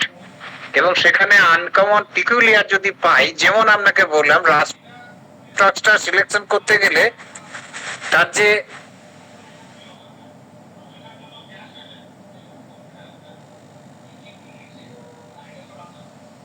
রাস্ট্রাকচার একটা অ্যাকুট ম্যানিফেস্টেশনে আমরা দেখি তার একটা যেন নাক দিয়ে আপনি রাস্টক বলার আগে যে কথাগুলো বলছেন কিছু আমরা শুনতে পাইনি, আবার বলুন। ঠিক বললাম, এগুলো আমার নোট করা নেই।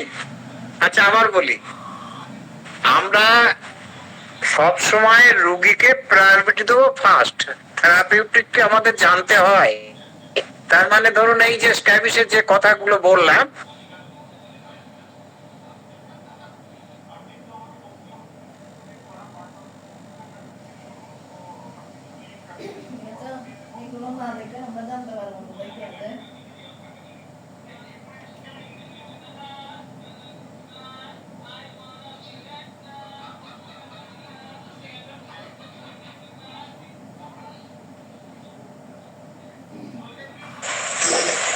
হ্যাঁ স্যার, কিছু কথা শুনতে পাচ্ছি না এখন।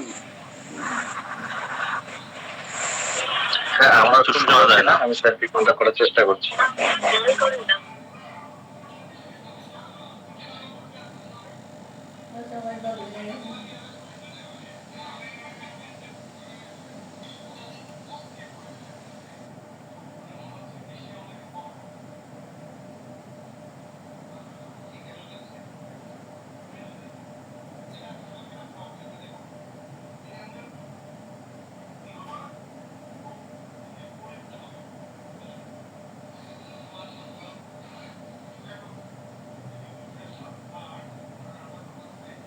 নবীন, আমি কি একবার বন্ধ করে ঢুকবো না ম্যাজিকটা?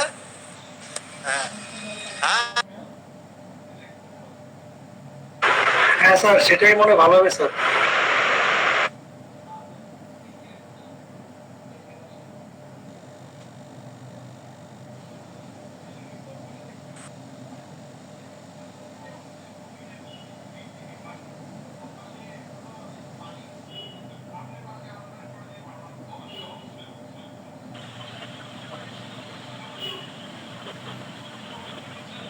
স্যারকে বলে দিয়েছি আমি বন্ধ করে চালু করতে, এখনই স্যার ঢুকবেন। রবিকুল্লাহ স্যারকে আমি জানিয়ে দিয়েছি স্যার যখনই আসবেন ঢুকবেন, কিন্তু এখনো পর্যন্ত ঢোকেননি। আমি একবার রবিকুল্লাহ স্যারের সঙ্গে একটু কন্ট্যাক্ট করার চেষ্টা করি।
স্যার তবে এখন ঢুকেননি, তবে রফিকুল্লাহ স্যারের সঙ্গে কথা হলো, উনি এইমাত্র বাড়িতে বাসায় ফিরেছেন। উনি এক্ষুনি ঢুকছেন। পার্থপ্রদীপ স্যার জয়েন করেছেন, আর আমাদের রফিকুল্লাহ স্যার একটু পরেই আমাদের এখানে জয়েন করবেন। পার্থপ্রদীপ চৌধুরী স্যার, আপনি কন্টিনিউ করুন।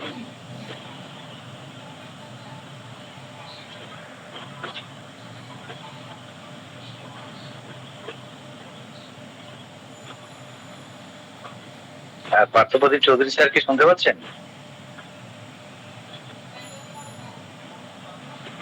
স্যার আপনি মিউট আছেন। ওনার নেটে কাজ করছে না, নেটে কাজ করছে না। না না, আমি বলেছি বন্ধ করে চালু করতে।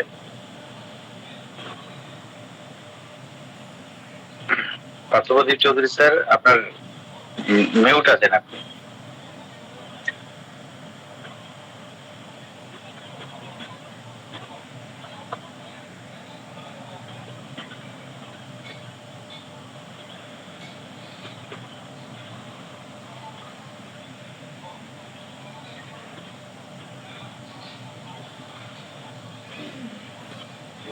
স্যারকে আমি আলাদাভাবে কন্ট্যাক্ট।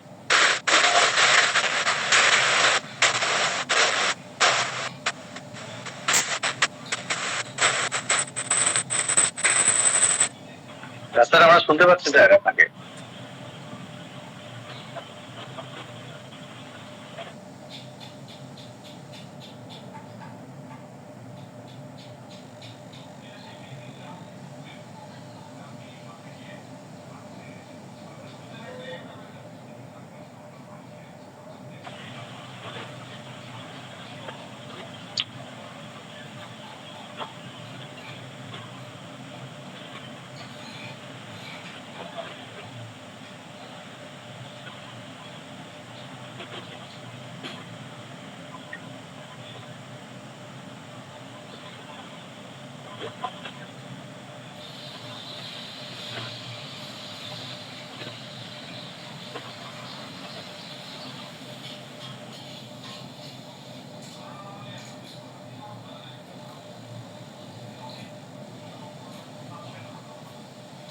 আচ্ছা, আমাদের মধ্যে বিশ্বনাথ দত্ত স্যার আছেন। যতক্ষণ স্যার না ঢোকেন আমরা বিশ্বনাথ দত্ত স্যারের কাছ থেকে কিছু শুনি আজকে, কয়েকটা টিপস যদি বা। আমি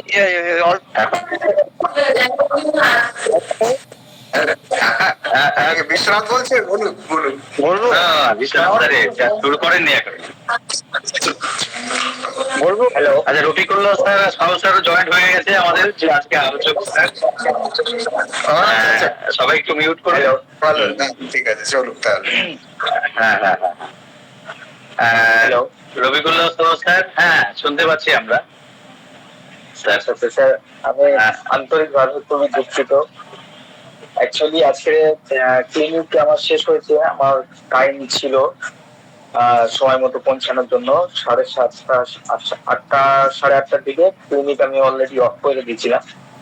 দিয়ে আমি বের হয়েছিলাম, তখন বৃষ্টি হচ্ছিল না।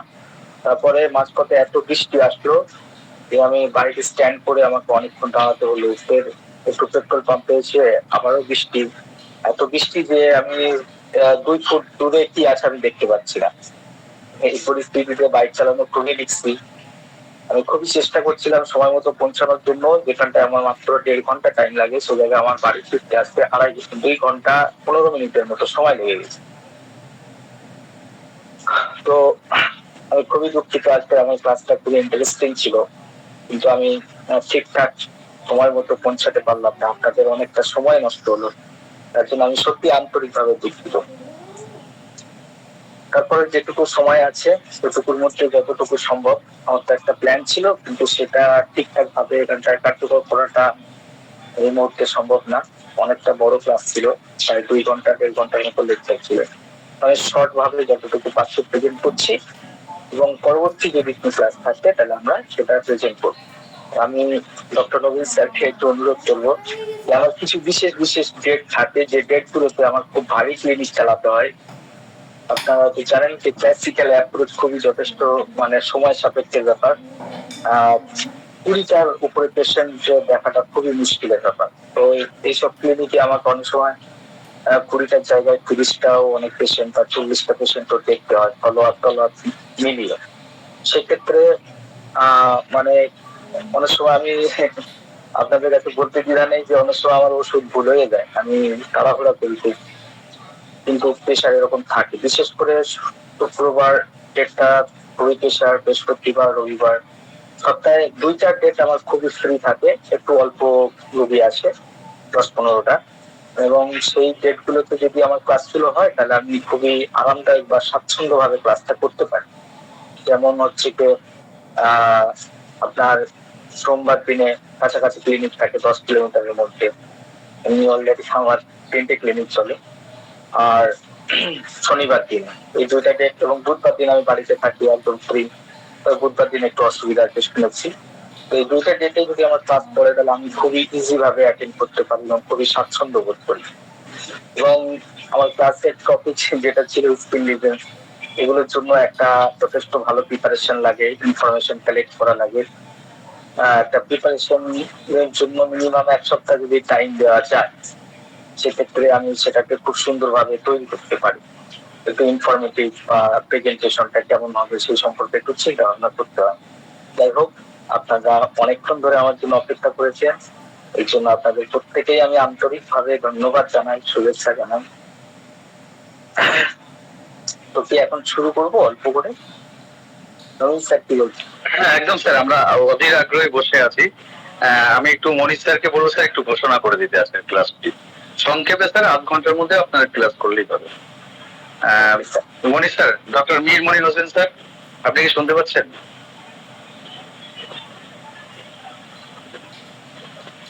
ডক্টর মীর মনির হোসেন স্যার, আচ্ছা স্যার আপনি কন্টিনিউ শুরু করে দিন, আমি পরে এটাকে অ্যাড করে দেবো। Thank you sir. Okay, thank you. তাহলে 11টা 15 পর্যন্ত আমরা ক্লাসটা করবো, আমাকে একটু রিমাইন্ডার দিলে ভালো হয়। তো ইতিপূর্বে আমরা যেটা জেনেছি, এর আগে যে আমার স্ক্রিনে ক্লাস ছিল আমি সেখানটায় একটা ব্রিফ ইন্ট্রোডাকশন দিয়েছিলাম, এবং সেই কথাগুলো ইন্ট্রোডাকশন হিসেবে আরেকটু না বললে অনেক সময় ভুল বোঝা হয়। তাই আমি একটু শুরু করার আগে একটু বেসিক ইন্ট্রোডাকশন একটু দিয়ে নিয়ে তারপর স্ক্রিন ডিজাইন 1-2টা যা হয়। তো আমরা দেখেছিলাম যে স্কিনের কেস যথেষ্ট পরিমাণে কঠিন হয়, এবং স্কিন কেস সলভ করাটা আমাদের কাছে একটা স্বপ্নের মতো হয়। অনেক অভিজ্ঞ হোমিওপ্যাথি ডাক্তার তারা এটুকু 40-45 বছর প্র্যাকটিস করার পরে তারা এটা জানায় যে কিছু কিছু স্কিন রিজেন্সে বেশ যথেষ্ট মাত্রায় আমাদের ফেলিয়ার আছে। এই ফেলিয়ার হওয়ার পিছনের কারণ হচ্ছে, যেটা হচ্ছে কি আমাদেরকে জানতে হবে স্কিনের সঠিক ডায়াগনোসিস। যেটা ডায়াগনোসিস আমরা কলেজের জীবন থেকে শুনে আসতেছি, হোমিওপ্যাথিতে আবার ডায়াগনোসিস কি, ইভেন কোনো ডাক্তার কোনো ব্লাড টেস্ট পর্যন্ত পছন্দ করে না। শুধুমাত্র পাবলিকের মধ্যে নয়, আমাদের ডাক্তারদের মধ্যেও ডায়াগনোসিস সম্পর্কে একটা মিথ প্রচারিত আছে। কিন্তু আমরা মনে করতে হবে ডক্টর হ্যানিম্যান তার 3rd নাম্বার অ্যাফোরিজমের মধ্যে বলেছে, knowledge of the disease is very important.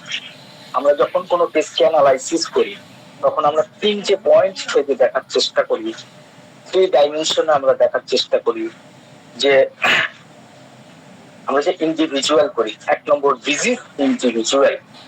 এখন তারপরে হচ্ছে কি আমাদের 2য় নম্বর কাজ করতে হয় যে যে ব্যক্তির মধ্যে এই সিমটমস গুলো দেখা যাচ্ছে সেই ব্যক্তির কনস্টিটিউশন, অথবা আমরা এরকমও বলতে পারি যে পার্সনস ইন্ডিভিজুয়ালস বা ব্যক্তিত্বের, এটা ব্যক্তিত্ব আর কি, মানে পেশেন্ট ইন্ডিভিজুয়াল। এবং 3rd নাম্বার হচ্ছে রেমেডি ইন্ডিভিজুয়াল। অর্থাৎ প্রত্যেকটা মেডিসিনের একটা বিশেষ ধরনের বৈশিষ্ট্য, বিশেষ ধরনের প্যাটার্ন থাকে, এবং এই রেমেডি ইন্ডিভিজুয়াল। এই 3টে ইন্ডিভিজুয়াল না করলে একটা সঠিক মেডিসিন এবং সঠিক হোমিওপ্যাথি ঔষধকে প্রেসক্রাইব করা একটা স্বপ্নের মতো ব্যাপার হয়ে যায়। এই যে আমি বললাম যে ডিজিজ ইন্ডিভিজুয়াল, এই ডিজিজ ইন্ডিভিজুয়াল কিভাবে সম্ভব এবং সেটাকে সঠিকভাবে প্রয়োগ করাটা করতে গেলে, বিশেষ করে স্কিন ডিজিজের মধ্যে আমরা যদি স্কিন রিজনস গুলো ইন্ডিভিজুয়াল করতে পারি, তাহলে আমরা এখান থেকে কিছু এমন পয়েন্ট বের করতে পারবো যেটাকে ডক্টর হ্যানিম্যান পিকিউআরএস বা স্ট্রাইকিং সিমটমস বা রেয়ার সিমটমস, পিকিউলিয়ার সিমটমস, আমরা অনেক নামে সেটাকে জানি, বা ক্যারেক্টারিস্টিক সিমটমস অনেকে বলে থাকে। তো শুধুমাত্র ক্যারেক্টারিস্টিক তার ব্যক্তিত্বের মধ্যে, তার মনের মধ্যে প্রকাশ হয়, তার জেনারেল, যেটাকে আমরা ডক্টর কেন্টের ভাষায় জেনারেল বলে থাকি, সেই জেনারেলের মধ্যে প্রকাশ হয়, ঠিক তা নয়। এই ডিজিজ ইন্ডিভিজুয়াল অনেক সময় ডিজিজের মধ্যেও এই ইন্ডিভিজুয়ালিটি প্রকাশ করে।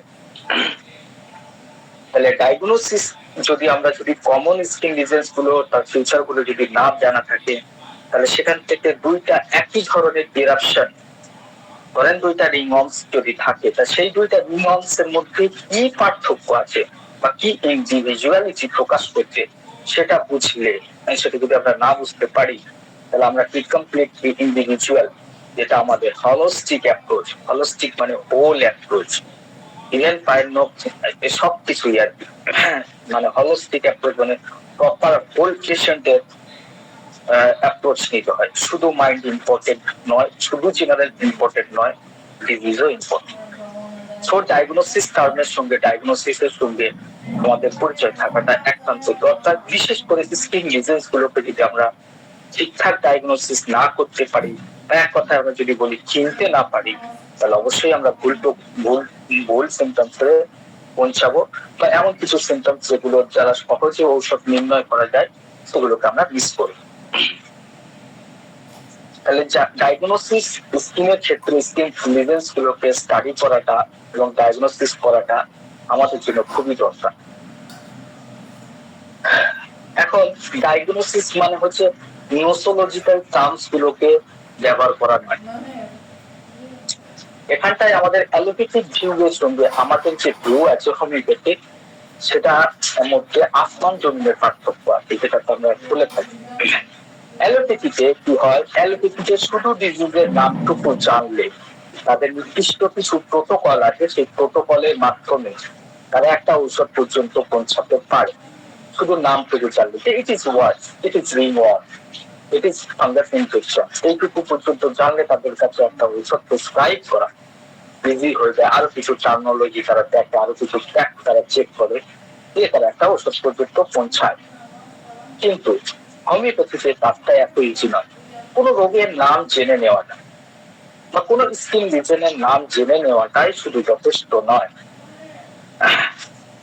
আমাদের হোমিওপ্যাথিক অ্যাঙ্গেল থেকে তাহলে আমরা কিভাবে ডায়াগনোসিসটাকে নিব, যে অনেকে হয়তো এই প্ল্যাটফর্ম থেকে বলবে যে রফি স্যার বলেছিল যে ডায়াগনোসিস জানতেই হবে, এখন সেই ডায়াগনোসিস অ্যালোপ্যাথিক ডায়াগনোসিস নয়, সেটা হোমিওপ্যাথিক ডায়াগনোসিস। আমরা কিভাবে আমাদের ডায়াগনোসিসটা করবো সেটা আমাদের জানতে হবে। সেখানটায় আমাদের অ্যালোপ্যাথিক থেকে পয়েন্ট অফ ভিউ কোন জায়গায় আলাদা, ডিফারেন্স কি। হোমিওপ্যাথিতে কোন একটা রোগের নাম, সেটা স্কিন ডিজিজ হোক বা সাধারণ যে কোনো কমন ডিজিজ হোক, সেটুকু নাম জেনে নেওয়া মাত্রই আমরা একটা ঔষধ কখনোই প্রেসক্রাইব করতে পারি না, একটা ঔষধে পৌঁছাবার স্বপ্নও দেখতে পারি। সেই স্কিন লিজেন্সের বা সেই নোসোলজিক্যাল টার্মের পিছনে কি ব্যাপারটা আছে সেই পর্যন্ত আমাদের দৃষ্টি পৌঁছতে হবে, অর্থাৎ নোসোলজিক্যাল টার্মের উপরেও ভিতরে ঢুকে আমাদেরকে সেখানটায় ইন্ডিভিজুয়ালিটিকে বের করে আনতে হবে। যেমন কোনো একটা ইরাপশন যদি আসে, সেই ইরাপশনের টাইপ কি ধরনের ইরাপশন প্রকাশ করতেছে, সেখানকার তার সেই ইরাপশনের ক্যারেক্টার কি, সেখানে সেন্সেশন কি, সেখানে ইচিং আছে, বার্নিং আছে, স্টিংিং পেন আছে, সোরনেস আছে, সেন্সেশন কি, অথবা সেই স্কিন লিজেনের সঙ্গে কোনো সিমটমস অ্যাকম্পানিড করছে কিনা, এটা দেখা দিলে ওইটা দেখা দিলে, যখনই সর্দি দেখা যায় তখনই স্কিনের মধ্যে ইরাপশন আসে, এরকম টাইপের অ্যাকম্পানিড সিমটমস আছে কিনা। সেই স্কিন লিজেনের সঙ্গে তার বিশেষ ধরনের মোডালিটি বা বিশেষ ধরনের হ্রাস বৃদ্ধি, কোনোটা গরমে বৃদ্ধি, কোনোটা ঠান্ডায় বৃদ্ধি, এইগুলোকেও আমাদের জানতে হবে। তাহলে শুধু স্কিন টাইপ টুকু জানলে বা শুধু স্কিন লিজেন টুকু জানলে বা শুধু আমরা যেটা বেশিরভাগ ক্ষেত্রে ইরাপশন ব্যবহার করি, এটা একটা ইরাপশন, আমাদের পেশেন্টরা আমাদের প্রশ্ন করে হোয়াট ইজ দিস, এটা কিভাবে যাবে স্যার, এটা মুখের মধ্যে আছে। তো আমরা শুধু ইরাপশন বলেই শুধু আমরা কিছুই করতে পারবো না, আমাদের ইরাপশনের পিছনে যেতে হবে যে এটা কি ধরনের রোগ, কি ধরনের ডিজিজ, কি ধরনের ইরাপশন, তার modality, concomitant sensation, accompany symptom, এই সমস্ত কিছু আমাদেরকে জানতে হবে। কেন জানতে হবে?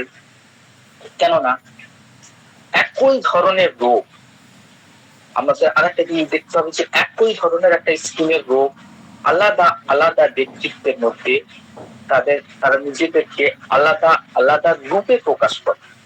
সেই আলাদা রূপটাকে আমরা যতক্ষণ না পর্যবেক্ষণ করতে পারছি ততক্ষণ পর্যন্ত কিন্তু আমাদের ডায়াগনোসিস কমপ্লিট নয়।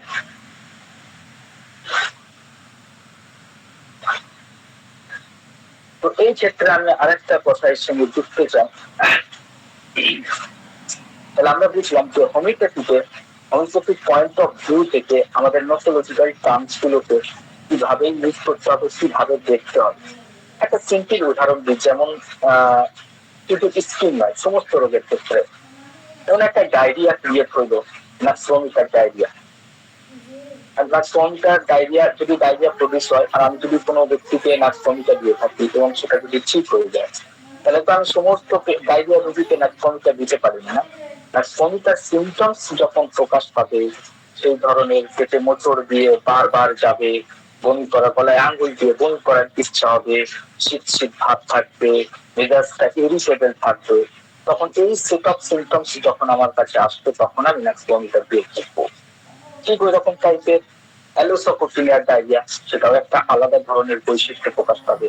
ডায়রিয়া রোগ একটাই, কিন্তু ভিন্ন ভিন্ন কনস্টিটিউশনের মধ্যে ভিন্ন ভিন্ন ব্যক্তির মধ্যে এসে তার সিমটোলজি ডিফারেন্স হয়ে যায়।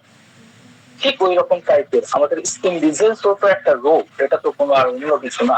স্কিনের যে সমস্ত রোগগুলো আছে, স্কিনের রোগগুলো একই নিউরনস যখন সালফারের মধ্যে ক্রিয়েট হবে তখন সেখানটায় এক ধরনের প্রেজেন্টেশন থাকবে, সেটা যখন আবার সরিনামের মধ্যে প্রকাশ পাবে আলাদা ধরনের প্রেজেন্টেশন থাকবে, সেটা যখন রস্টক্সের মধ্যে প্রকাশ পাবে আলাদা ধরনের প্রেজেন্টেশন থাকবে। সালফারে দেখা যাচ্ছে সেখানে গরম দিলে রিংওয়ার্মের মধ্যে পেরেশানি বেড়ে যাচ্ছে, bed aggravate, heat of the bed aggravation. তারপরে সালফারের মধ্যে এক ধরনের বলুদটা সুইচিং থাকে, চুলকালে শিহরিত হওয়ার মতো একটা অনুভব আসে। কিন্তু এই ধরনের জিনিসটা আমরা রস্টক্সের মধ্যে পাবো না। রস্টক্সের মধ্যে বেসিক্যাল টাইপ থাকবে, সেখানটায় উষ্ণ গরম চলে বা উষ্ণ অ্যাপ্লিকেশনে সেখানে আরাম লাগবে এবং সেখানটায় সালফারটা একটু বেশি রেট থাকবে। এবং রস্টক্স এর মধ্যে একটু গোলাপি রেড টাইপের, মানে একটু কালচার রেড টাইপের ভাব থাকবে। এই যে একটা ইরপশনের একটা বৈশিষ্ট্য, এখানটায় একই রোগ কিন্তু প্রকাশ ভঙ্গিমা আলাদা ধরনের। এই যে ম্যানিফেস্টেশন, এই ম্যানিফেস্টেশন থেকে আমাদেরকে, কিন্তু আমরা যদি রিংটাই না বুঝি তাহলে আমরা তো এই পর্যন্ত পৌঁছাতে পারবো না। তো এইভাবে প্রত্যেকটা রোগ আলাদা আলাদা ব্যক্তিত্বের মধ্যে আলাদা আলাদা রূপে নিজেকে প্রকাশ করে সেন্সেশনের দ্বারা, মোডালিটিসের দ্বারা, অ্যাকম্পানিসের দ্বারা। তো এই জায়গায় একটা কথা বলতে হয়, অ্যাকচুয়ালি আমাদের হোমিওপ্যাথি ডাক্তারদের বর্তমান সময়ে স্কিন ডিজিজ গুলোকে ঠিক করা একটু কঠিন হয়ে পড়েছে অন্য আগে যে অতীতের যুগের থেকে। কেন এটা হয়েছে? ডক্টর রিকুইটাস তার লেভেলস অফ হেলথ এর বইয়ের মধ্যে একটা বর্ণনা দিয়েছিলেন, খুব সুন্দর, কথাটা ভালো লেগেছে। আমরা এখানটায় যে সমস্ত হোমিওপ্যাথি ডাক্তার আছে, আমাদের বেশিরভাগ ধারণা যে একটা ঔষধ দিব, রোগীর রোগ চক্র করে কমে যাবে, সেরে যাবে, সুন্দর হয়ে যাবে। কিন্তু এটা শুধু একটা মাত্র একটা ধারণা, এটা একটা মিথ। এখন বর্তমান যে পরিমাণে মায়োজেনেটিক ইনফ্লুয়েন্স আছে, যে পরিমাণে সাপ্রেশন আছে অ্যালোপ্যাথিক ওষুধের, তো এই ধরনের প্রকাশ ভঙ্গিমা শুধুমাত্র আমরা আপার লেভেল অফ হেলথ, অর্থাৎ যাদের হেলথের কন্ডিশন, যাদের ভাইটাল ফোর্সের কন্ডিশন খুবই ভালো অবস্থায় সুচারু রূপে বর্তমান আছে, যাদের ডিফেন্স মেকানিজম খুবই স্ট্রং আছে, যাদের ইমিউন সিস্টেম খুবই হাই কোয়ালিটি আছে, এই সমস্ত ব্যক্তিদের সেটা যে কোনো ইরাপশন হোক না কেন, একখান ওষুধ দিয়ে সাইরা যাবার চিন্তা আমরা করতে পারি। কিন্তু বর্তমানে এই ধরনের পেশেন্টের পরিমাণ খুবই কম। বেশিরভাগ লোয়ার লেভেল অফ হেলথের বৈশিষ্ট্য থাকে, সেখানটায় এই যে আমি বললাম যে সেন্সেশন, মোডালিটি, অ্যাকম্পানিস, এই সমস্ত দ্বারাই ডক্টর বোগার ওয়েমিন হোসেন অনেক ইজিলি ভাবে কাজ করতে পারতেন। কেন? তখন ডিফেন্স মেকানিজম মানুষের এতটা খারাপ হয়, কিন্তু বর্তমান সময় অনেক বেশি খারাপ হয়েছে। এখন যদি ভাইটাল ফোর্স যদি স্ট্রং থাকে, সেই সমস্ত সিমটমস কে খুবই তীব্র আকারে মোডালিটির সহযোগে, ইন্টেন্সিটির সাথে, অ্যাকম্পানিং সিমটমস এর সাথে, ক্যারেক্টারের সাথে, সমস্ত কিছুর সাথে নিজেকে প্রকাশ করে, এবং একজন মোটামুটি মাপের হোমিওপ্যাথি ডাক্তারের কাছে সমস্ত জিনিসটা ক্লিয়ার হয়ে যায়। It is the rhus tox, it is sulphur, it is psorinum. But যখন লোয়ার অফ লেভেল হেলথ হয়ে যায় এবং ভাইটাল ফোর্স অনেক কম্প্রোমাইজড হয়ে যায়, ডিফেন্স মেকানিজম যখন অনেক আপোষ করে ফেলে, তখন বেশিরভাগ সিমটমস প্রকাশ করার ক্ষমতা তার মধ্যে থাকে না। যদিও বা কিছুটা ক্ষমতা থাকে, তাহলে সেটা সাপ্রেশনের, অ্যালোপ্যাথিক মেডিসিনের নানান ধরনের পয়েন্ট এই সমস্ত দ্বারা সাপ্রেশন হয়ে থাকে। ফলে যে সিমটমস গুলো আমরা প্রত্যাশা করি, সেই সমস্ত সিমটমস আমরা ল্যাকিং পাই।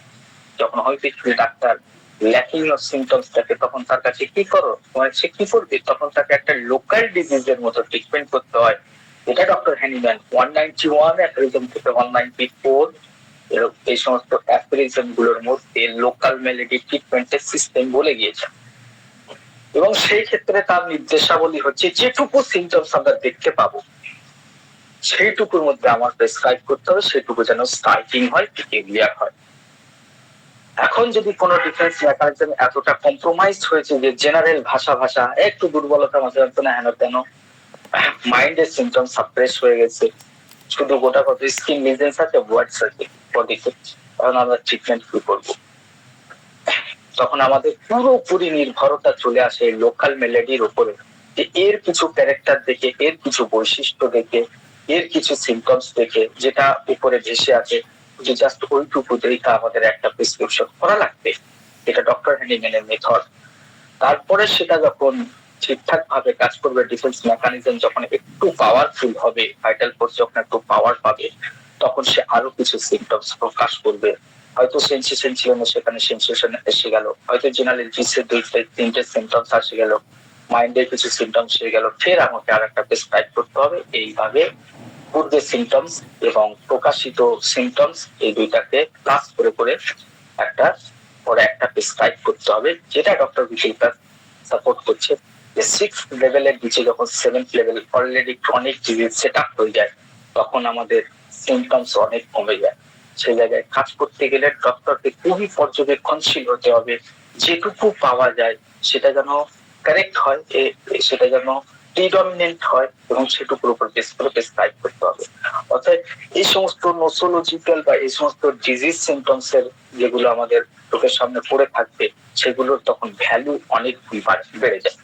সো স্কিন ডিজিজ যদি আমাদের সলভ করতে হয় তাহলে আমাদেরকে লিজেন্স সম্পর্কে বেসিক আইডিয়া রাখতে হবে এবং এই লিজেন্স এগুলো বা এই যে ইরাপশন গুলো এগুলোকে রেপার্টরি কোথায় কোন জায়গায় খুঁজে পাওয়া যায় সেটুকু আমাদের ভালোভাবে প্র্যাকটিস করতে হবে। তো লেভেল অফ হেলথ থেকে এইটুকু আইডিয়া আমাদের প্রত্যেকেরই আছে। এখন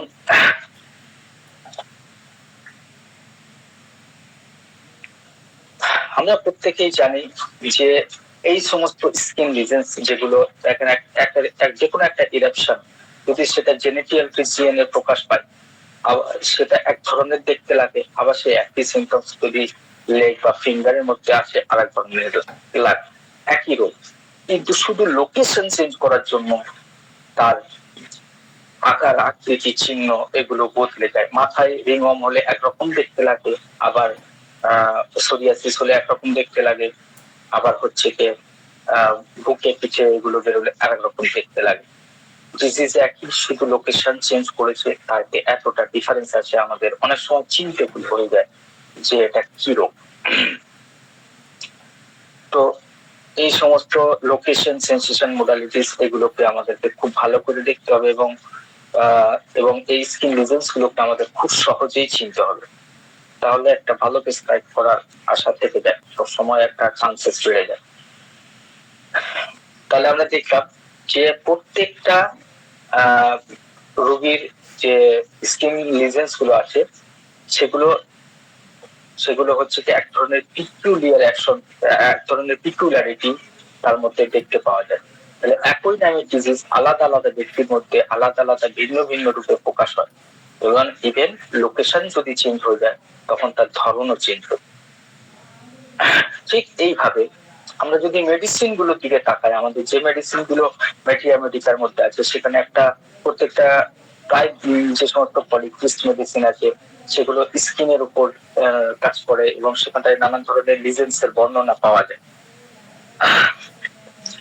তাহলে প্রত্যেকটা এর পূর্বে যেরকম আলোচনা করেছি আমি, যে প্রত্যেকটা মেডিসিনের একটা বিশেষত্ব থাকে এবং সেই সমস্ত মেডিসিন গুলো সুস্থ মানুষের উপরে কাজ করে একটা নির্দিষ্ট ধরনের হচ্ছে কি স্কিন লিজেন প্রডিউস করে এবং নির্দিষ্ট জায়গায়, নির্দিষ্ট লোকেশনটাও খুব ইম্পর্টেন্ট, নির্দিষ্ট লোকেশনের মধ্যে এবং নির্দিষ্ট মোডালিটি সহযোগে প্রত্যেকটা মেডিসিন নির্দিষ্ট কনস্টিটিউশনের মধ্যে নির্দিষ্ট ধরনের সিম্পটোলজি বা নির্দিষ্ট ধরনের স্কিন ম্যানিফেস্টেশন প্রডিউস করার ক্ষমতা রাখে।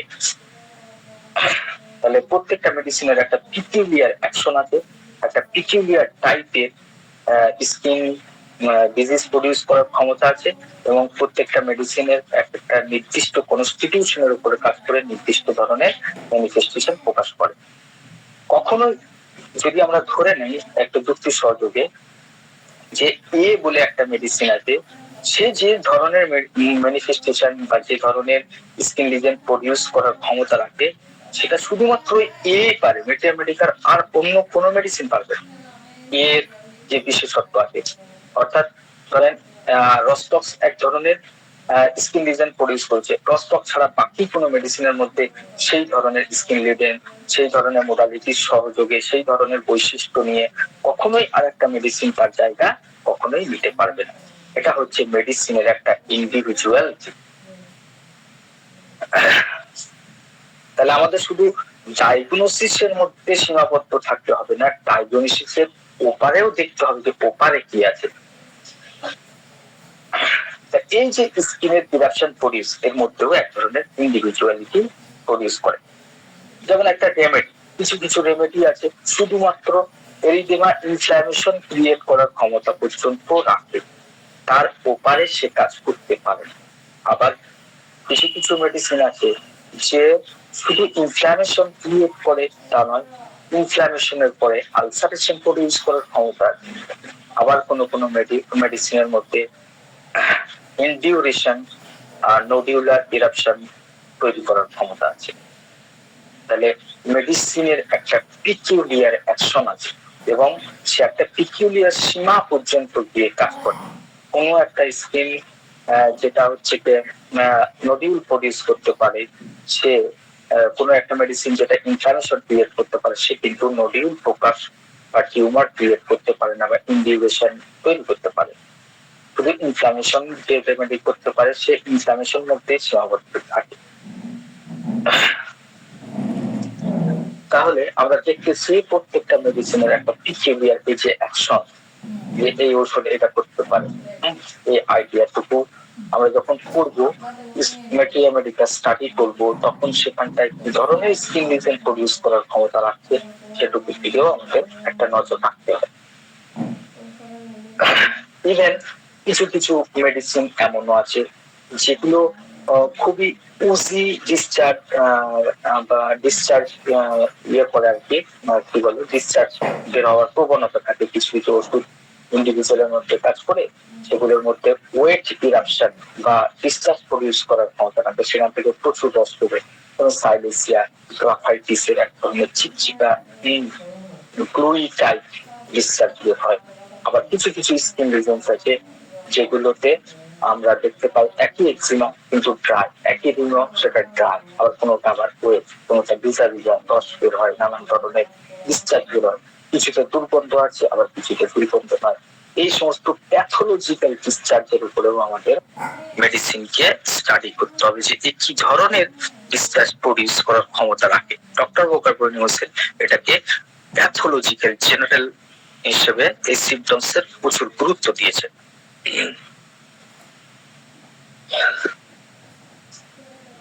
এই পিকিউলিয়ার ডিজিজের তাহলে আমরা এই পর্যন্ত যেটুকু জানলাম সেটুকু যদি আমরা সামারি করি, তাহলে আমরা এটুকু বুঝতে হবে যে আমাদের এই যে পিকিউলারিটি বা এই যে ইন্ডিভিজুয়াল আমরা করি, সেটা আমাদের ডিজিজের মধ্যে খুঁজতে হবে, সেটা আমাদেরকে মেডিসিনের মধ্যে খুঁজতে হবে, সেটা আমাকে কনস্টিটিউশনের মধ্যে খুঁজতে হবে যে কি ধরনের কনস্টিটিউশন, কি ধরনের ব্যক্তিত্বের মধ্যে এটা প্রকাশ পেয়েছে। যখন এই জিনের মেলাপ আমরা করাতে পারবো, তখন আমাদের কাছে স্কিন ডিজিজ সলভ করা খুব ইজি হয়ে যাবে। এবং যদি আমি শুধু যদি আমরা ডিজিজের পিকুলিয়ারিটি জানতে পারি যে এটা এই ধরনের লিজেন্স, এর মধ্যে এই ধরনের মোডালিটি আছে, তো এইটুকু জানা ভোর যদি সঠিকভাবে আমরা এইটুকু বুঝতে পারি যে এটা এর পিকুলিয়ারিটি, তো এইটুকু জানার মাধ্যমেই আমরা কিন্তু একটা মেডিসিন অথবা একটা গ্রুপ অফ মেডিসিন পর্যন্ত ইজি পৌঁছে যেতে পারি। এরপরে আমরা সেটাকে রেপার্টরির মধ্যে নিয়ে একটা গ্রুপ অফ মেডিসিন পর্যন্ত আমরা পৌঁছে গেলাম। শুধু স্কিন লিজেনটুকু ভালো করে জেনে সেটা ইন্ডিভিজুয়াল করে আমরা একটা set of symptoms, set of রেমেডির মধ্যে পৌঁছে যেতে পারি। এরপরে আমরা তার সাথে কিছু জেনারেলিটিস, কিছু মাইন্ডে, কিছু ব্যক্তিত্বের সিমটমস যুক্ত করে ইজিলি তাকে রুল ইন ও রুল আউট করতে পারি। ইভেন এজ পর্যন্ত যুক্ত করে যে পার্থক্য বয়সে কিছু ডিজিজ তৈরি হয়, কিছু স্কিন ডিজিজ প্রডিউস হয়, তো কিছু বাচ্চাদের মধ্যে কিছু বিশেষ ধরনের স্কিন ডিজিজ প্রডিউস হয়, কিছু ইয়ং লোকেদের মধ্যে বেশি প্রকাশ পায়। তো এজ এর সঙ্গে যুক্ত করেও আমরা একটা খুব শর্ট একটা গ্রুপ অফ রেমেডি পর্যন্ত পৌঁছতে পারি। বাকি কাজটুকু আমরা আরেকটু ইন্ডিভিজুয়াল করে, ব্যক্তিত্বের ইন্ডিভিজুয়াল করে বা জেনারেল সিমটমস এর ভিত্তিতে বেস করে আমরা একটা মেডিসিনকে ইজিলি প্রেসক্রাইব করতে পারি। বলার উদ্দেশ্য হচ্ছে শুধু স্কিন ডিজিজটাকে চেনার কারণে আমরা যদি চিনতে পারি ভালো করে, তাহলে আমরা একটা অতি সহজ একটা গ্রুপ অফ রেমেডি পর্যন্ত পৌঁছাবার চান্স থেকে যায়। এবং যখন লোকাল ডিজিজ হয় বা ওয়ান সাইডেড ডিজিজ হয়, তখন তো এটা আরো বেশি হেল্পফুল হয়ে ওঠে। কিছুদিন আগে একটা কেস আমার কাছে এসেছিল, যেটার মধ্যে আমি তেমন কিছুই বুঝতে পারছিলাম না, কিন্তু আমি সেটাকে এমফিগাস বুল্লাস এরোব্রিক্সের মানে বড় বড় ফোসকা আকারের এক ধরনের ইনফ্ল্যামেটরি অটোইমিউন ডিজিজ ছিল, যে ফোস্কা আকারে, যেটাকে বুল্লা বলা হয়, বুল্লা ফোস্কা। শুধু এইটুকু জানার পর আমি একটা গ্রুপ অফ 17টা মেডিসিনের মধ্যে পৌঁছে গেছিলাম। তারপরে কয়েকটা সিমটমস নেওয়ার পরে মার্চ সল দেওয়া হয়েছিল এবং অদ্ভুত ভাবে উন্নতি হয়েছিল। শুধু এইটুকু জানার জন্য যে এটাকে পেমফিগাস বা এটাকে বুল্লা বলা হয়, সেটুকু জানার পর আমি এই পর্যন্ত পৌঁছাতে পেরেছি। এবং সেখানটা আমি প্রথমে তো কিছুই বুঝছিলাম না যে এটা কি ধরনের ইরাপশন, অদ্ভুত ধরনের বড় বড় ফোস্কা শুধু। তাহলে আমরা বুঝলাম যে রেমেডির মধ্যে এক ধরনের আমরা বুঝলাম যে স্কিন লিজেন্স গুলোকে জানা খুবই দরকার, এবং এটার সঙ্গে অন্যান্য সিমটমস গুলোকেও আমাদের বুঝতে হবে। শুধু আমি ডিজিজের উপরে বলছি না, নলেজ অফ ডিজিজ আর নলেজ অফ কনস্টিটিউশন আর হচ্ছে রেমেডি পিকুলারিটি বা রেমেডি ইন্ডিভিজুয়াল, এই তিনটে জানলে আমাদের কাজটা খুবই ইজি হয়ে যাবে।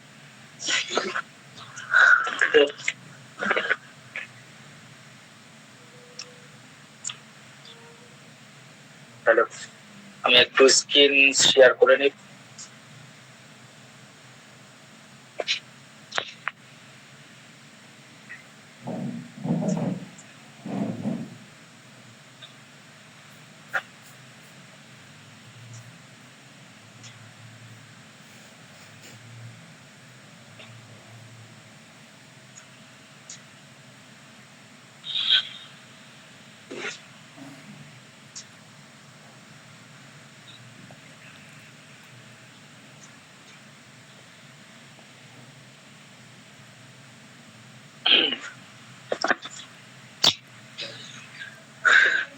আচ্ছা, দেখা যাচ্ছে এটা? না স্যার, আমরা দেখতে পাচ্ছি না এখনো। আচ্ছা,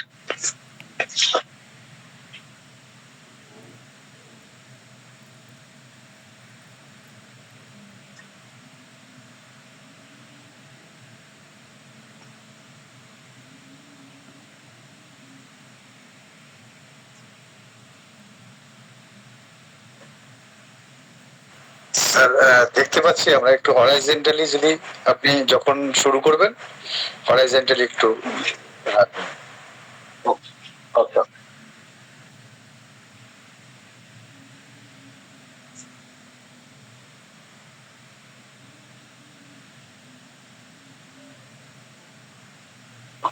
ওকে, হ্যাঁ ঠিক আছে স্যার। ওকে ওকে স্যার। আচ্ছা, স্কিন লিজেন্স যেটা কিনা একদম স্মুথ হয়, স্কিন লিজেন্স এর এবার টাইপ আমরা কয়েকটা বেসিক টাইপ স্টাডি করব।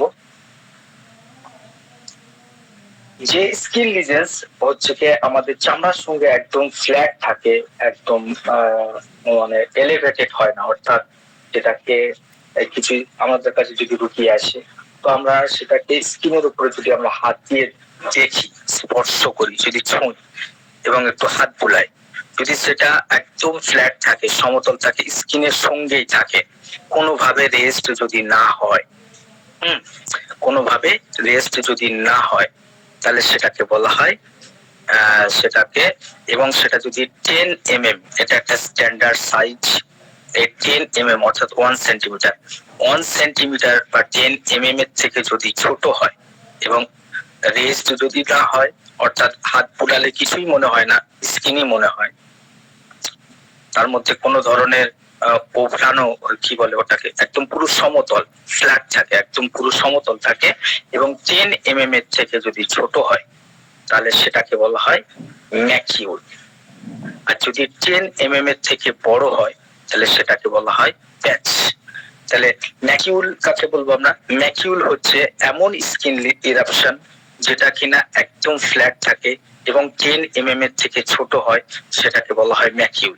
আর যদি 10 mm এর থেকে বড় হয়, সেটাকে বলা হয় প্যাচ।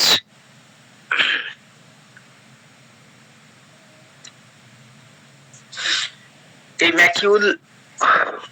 ম্যাকিউল যদি আমরা চিনে থাকি, তাহলে আমাদের ম্যাকিউলের সঙ্গে রিলেটেড যে সমস্ত ডিজিজ আছে, যেমন হচ্ছে ম্যাকিউলের মতো, মানে ম্যাকিউল ওগুলোকে ম্যাকিউলই বলা হয়, কিন্তু এই যে ডিজিজ গুলো আছে এই ম্যাকিউল টাইপের ডিজিজ হয়ে থাকে, যেমন টিনিয়া ভার্সিকোলার, মোলস, নানান ধরনের মোলস। এই ম্যাকিউল গুলোর কালার যদি চেঞ্জ হয়ে যায়, তো নানা রকম কালারের জন্য নানান রকম নাম রাখা হয়েছে। যদি এগুলো একটু কালচে টাইপের হয়, কালো হয়, ডার্ক হয়, তাহলে সেগুলোকে আমরা মোলস হিসেবে জানি। আবার যদি এটা সাদা টাইপের হয়ে যায়, তাহলে এটাকে টিনিয়া ভার্সিকুলার, যেটাকে আমরা বাংলায় চুলি বলে থাকি।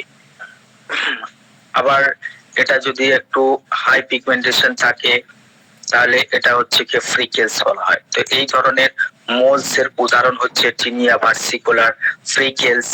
তারপরে পোস্ট ইনফ্ল্যামেটরি পিগমেন্টেশন, যেমন অ্যাকনে হয়ে যাওয়ার পরে, অ্যাকনে সেরে যাওয়ার পরে তারপরে যে একটা ডার্ক পিগমেন্টেশন থেকে যায়, সেটা এক প্রকারের ম্যাকিউলসি। এটা বা হচ্ছে কি বয়স্ক লোকেদের যেগুলো দেখা যায় স্কিনের মধ্যে, অনেক সানবার্ন, এগুলো সবই ম্যাকিউলের উদাহরণ। যেমন এখানটায় দেখা যাচ্ছে, এটা হচ্ছে কি ফ্রিকেলস বলা হয়, এটাকে বলে ফ্রিকেলস, যেটা বেশিরভাগ বিদেশি লোকেদের চেহারার মধ্যে থাকে, ফ্রিকেলস। এটা হচ্ছে টিনিয়া ভার্সিকুলার। এগুলো একদমই সমতল থাকে, 10 mm এর থেকে ছোট, এগুলো এক ধরনের ম্যাকিউলস। এটা হচ্ছে ওল্ড এজ লিভার স্পট, ম্যাকিউলস এর সমস্ত উদাহরণ, এগুলো সবই ম্যাকিউলস এর উদাহরণ। তো এই জিনিসটা যদি আমার জানা থাকে, তাহলে আমি রেপার্টরির এই সমস্ত রুট্রিক্স গুলোকে ইউজ করার সক্ষমতা আমাদের চলে আসে। যেমন সিনথেসিস রেপার্টরি থেকে আছে মোলস। মোলস এর মধ্যে 25 মেডিসিন আছে, তার মধ্যে পালসেটিলা, ক্যালকেরিয়া কার্ব, সালফার, ফুসা, গুলো মোলস এর মোলস। লোকেশন যদি চেঞ্জ হয়ে যায়, আবার মেডিসিনও চেঞ্জ হয়ে যাচ্ছে। Nose freckles. তো মোলস এর আরো অনেক উদাহরণ আছে, একটা মিনিট।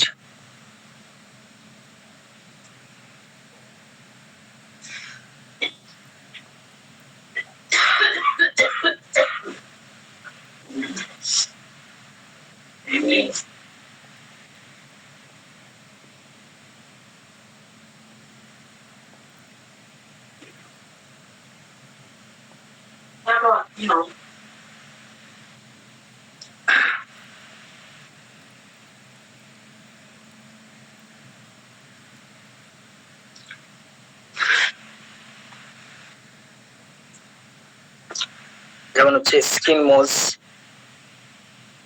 আচ্ছা এটা গেল। তারপরে হচ্ছে skin moles itching and stinging, যে সমস্ত মোলস গুলো খুবই চুলকায় এবং হুল বিধার মতো যন্ত্রণা করে, স্লিপ মেরে মেরে ওঠে, ফুসা, সিঙ্গেল মেডিসিন।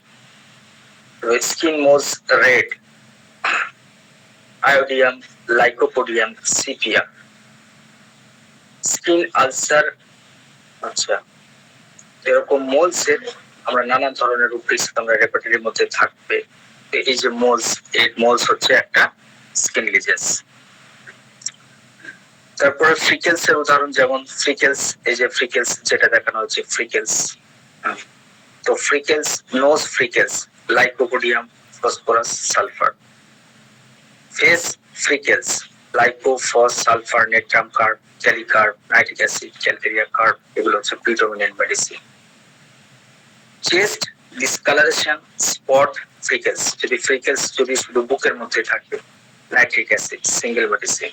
লিভার স্পট, এটাও এক ধরনের ম্যাকিউলস, লাইকোপোডিয়াম। মার্ফি রেপার্টরির মধ্যে আছে children's, girls, general moles or freckles, pulsatilla. ছোট ছোট বাচ্চাদের, বালিকাদের যদি মোলস থাকে বা ফ্রিকেলস থাকে, পালসেটিলা। মার্ফি রেপার্টরি থেকে আছে constitution, women, general, choleric, freckles and red hair. Freckles এর সাথে যদি চুলের বিশেষত্ব, এটা একটা কনস্টিটিউশনাল সিমটমস, রেড হেয়ার, চুলের কালার, আকার আকৃতি, অর্থাৎ তার গঠনগত বৈশিষ্ট্য, phosphorus. Nose freckles 1, phosphorus and sulphur.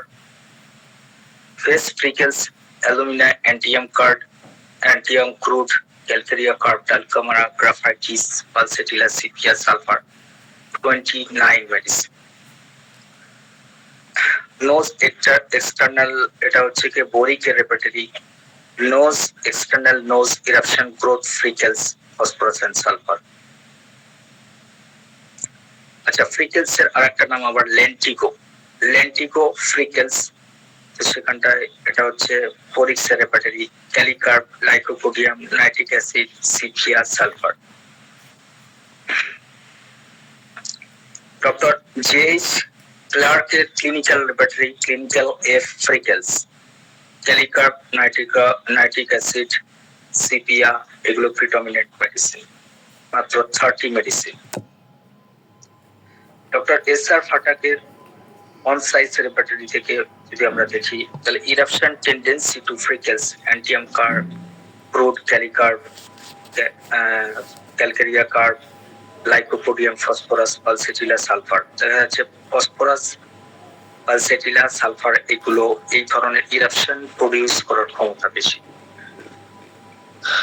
তাহলে শুধুমাত্র ফ্রিকেলস এটুকু চেনা মাত্র আমরা এত একটা শর্ট রেমেডি, যদি আমাদের কাছে অন্যান্য সিমটমস না থাকে, তাহলে আমরা একটা শর্ট মেডিসিন পর্যন্ত একটা পৌঁছাতে পারছি, শুধু এইটুকু জানার মাধ্যমে। তো এইগুলো, এই যে ফ্রিকেলস, এটা হচ্ছে এক ধরনের মোলস, এগুলো 10 mm এর থেকে ছোট হয়।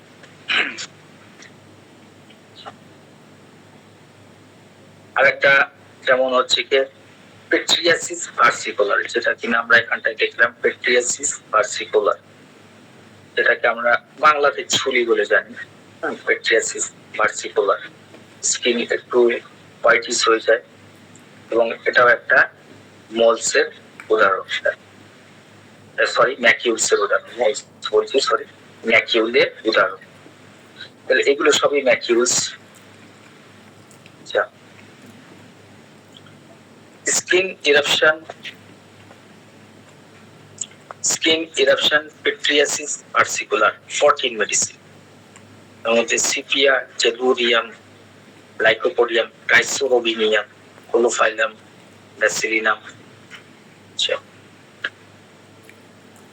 মার্ফি রেপার্টরি থেকে disease, pityriasis versicolor, caulophyllum. Murphy repertory থেকে disease, tinea general, tinea versicolor, 19টা মেডিসিন আছে। ফ্রুজা, সিপিয়া, সাইলেসিয়া, আইসোবিনিয়াম, ব্যাসিলিনাম, এই সমস্ত মেডিসিন গুলো।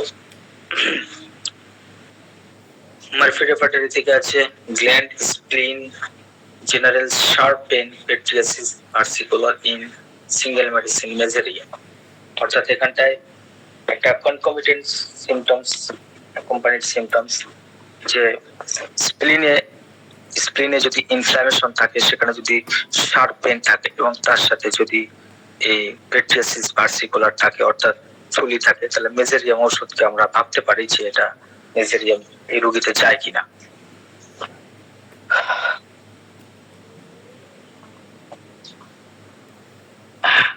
Head, tinea favosa, tinea versicolor, যদি মাথায় যদি প্রকাশ হয় টিনিয়া পেট্রিয়াসিস, তাহলে natrum carb, sepia, thuja, medicine গুলো যায়। বোরিক রেপার্টরি থেকে স্কিন, টিনিয়া ভার্সিকুলা, ক্রোমোফাইটোসিস, চুলির আরেকটা নাম হচ্ছে ক্রোমোফাইটোসিস।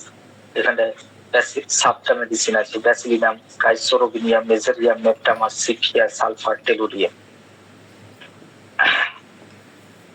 ডক্টর জেএইচ ক্লার্ক রেপার্টরি থেকে ক্লিনিক্যাল পি, পেট্রিয়াসিস ভার্সিকুলার, মাত্র 4টে মেডিসিনে ডক্টর ক্লার্ক দিয়েছেন, সিপিয়া, টেলুরিয়াম। দেখা যাচ্ছে সিপিয়া, টেলুরিয়াম এই মেডিসিন গুলো খুবই এই ছুলি রোগের ক্ষেত্রে বেশিরভাগ সময় প্রিডমিনেন্টলি ভাবে অ্যাকশন করে, এবং এই ধরনের স্কিন ডিজিজ প্রডিউস করার ক্ষমতা বেশি আছে।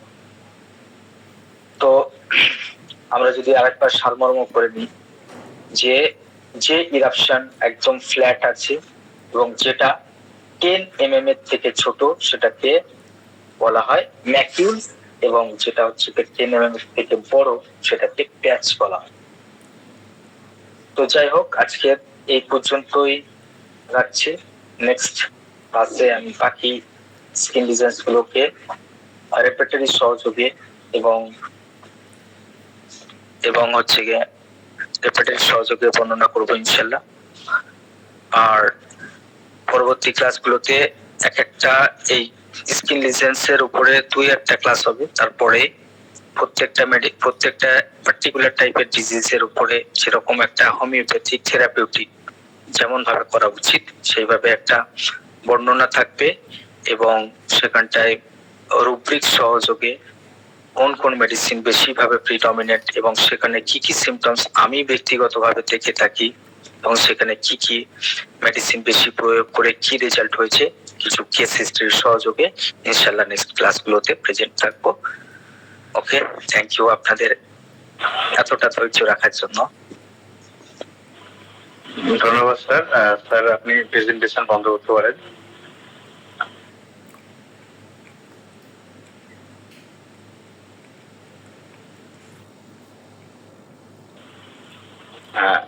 আজকের সত্যি একটি অসাধারণ ক্লাস আমাদেরকে উপহার দিলেন। এত বাধাবন্ধকতা সত্ত্বেও আমাদের স্যার এইভাবে ক্লাস নিতে পারলেন, এটা আমরা যথেষ্ট উপকৃত হয়েছি। এবং এই সম্পর্কে আমরা কোনো প্রশ্ন আজকে নেব না, যেহেতু ক্লাস আমাদের অনেকটা সময় অতিবাহিত হয়েছে। আমরা শুধুমাত্র পার্থপ্রদীপ চৌধুরী স্যার আজকে কেমন ক্লাসটি লেগেছে আপনি যদি একটু বলেন। রবিকুল্লাহ স্যার অসাধারণ অসাধারণ, একদম homeopathic approach, homeopathic point of view, অসাধারণ একটা ক্লাস আমরা পেলাম। কোনো জায়গায় কোনো খিচ নেই।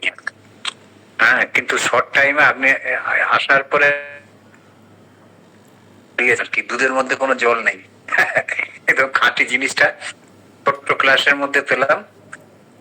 আপনাকে আরো আগে থাকতে পেলে ভালো হতো, কিন্তু তো কিছু করার নেই, আপনারও কিছু করার ছিল না, মানে আমরাই ভাগা, এটাই বলতে পারি। খুব ভালো ক্লাস একটা শুনলাম এবং অনেকটাই সমৃদ্ধ হলাম। আপনি আসবেন, ক্লাস নেবেন, চেষ্টা করবো আপনার ক্লাসটা অ্যাটেন্ড করার জন্য। থ্যাংক ইউ স্যার, ধন্যবাদ স্যার, আপনাদের আশীর্বাদ তো আমার সকলকে শুভরাত্রি জানাচ্ছি এখন। হ্যাঁ, সব ভালো থাকবেন স্যার। আমাদের মধ্যে উপস্থিত আছেন বিশ্বনাথ দত্ত স্যার। স্যার আজকে ক্লাস সম্পর্কে যদি 2-4 কথা বলেন সংক্ষেপে। হ্যাঁ, খুব সুন্দর আলোচনা হয়েছে। আর আমি অল্প একটু একটা সংযোজন করছি। এই যে বিভিন্ন স্কিন ডিজিজের উপরে আমরা তো বেশি যত চ্যারিটেবল বুঝবো, চ্যারিটেবলের মধ্যে গ্রামের দিকে যেসব যারা একটু অর্থনৈতিক ভাবে ইয়ে আছে, অনগ্রসর আছে, তারা আসে এবং তাদের এইগুলো দেখে আমরা পটেন্সির উপরেও একটা ওষুধ যে একটা পটেন্সির উপরেও কিন্তু বিভিন্ন রকম ভাবে স্কিনের উপরে কাজ করে। আমি একটা ছোট্ট একটা ঘটনা বলছি। আমাদের মধ্যে একজন ভদ্রলোক, অনেকে তো হোমিওপ্যাথিক বই কিনে কিনে ওষুধ খায় সিমটম মিলিয়ে, ডাক্তার না, সিমটম মিলিয়ে। একজনের পায়ের নিচে এত ইরাপশন হয়েছে যে হাঁটতে পারে না, 2 পায়ের নিচে। তখন সে আবার কিন্তু বর্ধিষ্ণু, তার শিয়ালদার দোকানও আছে, সে হিপার সালফার 200 খেয়েছিল, তাতে খুব বেড়ে গেল। এরপরে ভোলানাথ চক্রবর্তীর কাছে অ্যাপয়েন্টমেন্ট নিলেন। এবার ভোলানাথ চক্রবর্তীর কাছে তো অ্যাপয়েন্টমেন্ট নেওয়ার পরে সে সকাল থেকে তার হিস্ট্রি নিলেন। নেওয়ার পরে ভোলানাথ চক্রবর্তী দিলেন হিপার সালফার 6।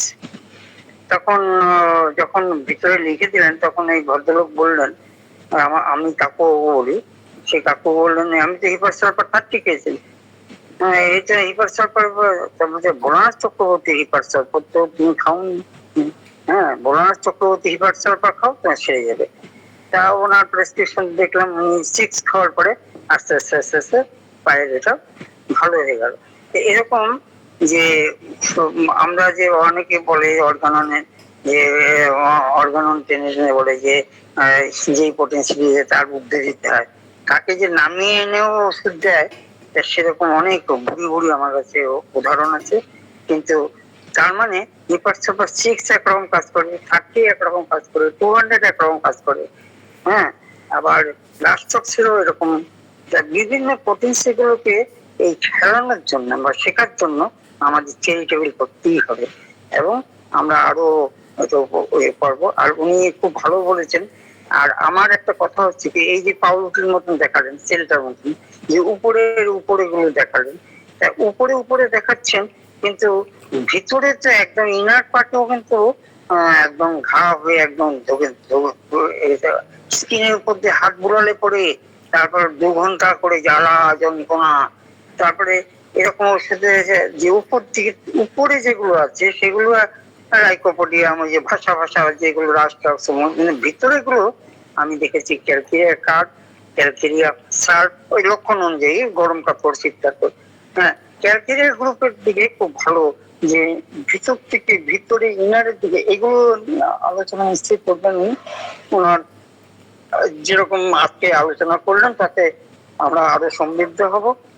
এবং কথা হচ্ছে কি, আমি বিভিন্ন জায়গায় দেখি যে একটা মানুষ সুন্দর, ঠোঁটগুলো লাল, দেখতে সুন্দর, আসলে ভাইটাল ফোর্সের উপরে আমাদের এনার্জির থেকে চলে গেল মেন্টাল বা ইমোশন থেকে চলে গেল ফিজিক্যাল লেভেলে।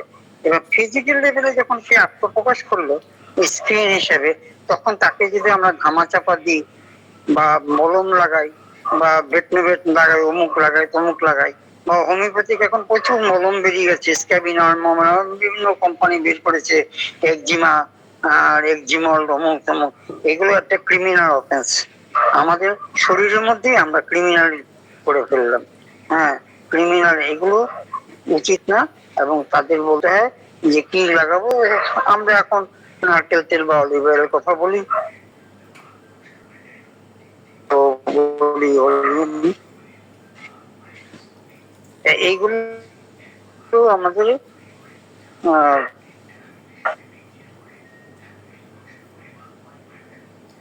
মন্ডল সব বলেছে মেটাস্টেসিস হয়ে যায়, সেরকম হয়ে যেতে পারে।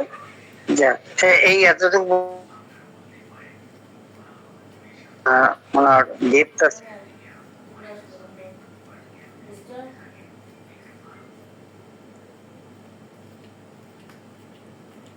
অশেষ অশেষ ধন্যবাদ। Thank you.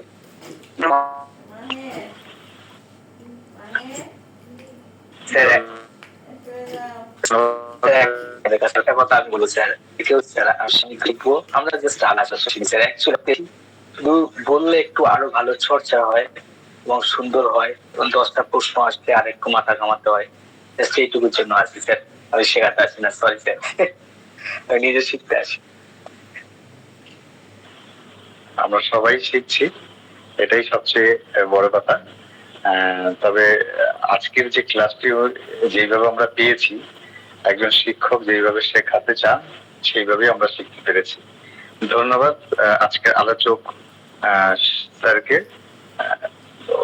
খুব সুন্দর একটি আমাদের ক্লাস উপহার দিলেন, যার কারণে আমরা খুব উপকৃত হচ্ছে, এবং এই উপকৃত হওয়ার জন্য স্যারকে অশেষ ধন্যবাদ এবং কৃতজ্ঞতা জানাই। আর আজকের ক্লাসটি আবার আশা করি পরের পর্ব হবে এবং এটা কন্টিনিউ কিছুদিন চলবে। আপনারা ভালো থাকবেন, ভালো রাখবেন, এবং যারা এতক্ষণ ধরে আমাদের এখানে উপস্থিত আছেন তাদেরকেও অসংখ্য অসংখ্য ধন্যবাদ জানিয়ে আজকের ক্লাসটি আমরা অফিসিয়ালি শেষ করলাম। ভালো থাকবেন, ভালো রাখবেন। Thank you sir. হ্যাঁ স্যার, আপনি লিখতে পারেন, কোনো সমস্যা নেই। হ্যাঁ স্যার,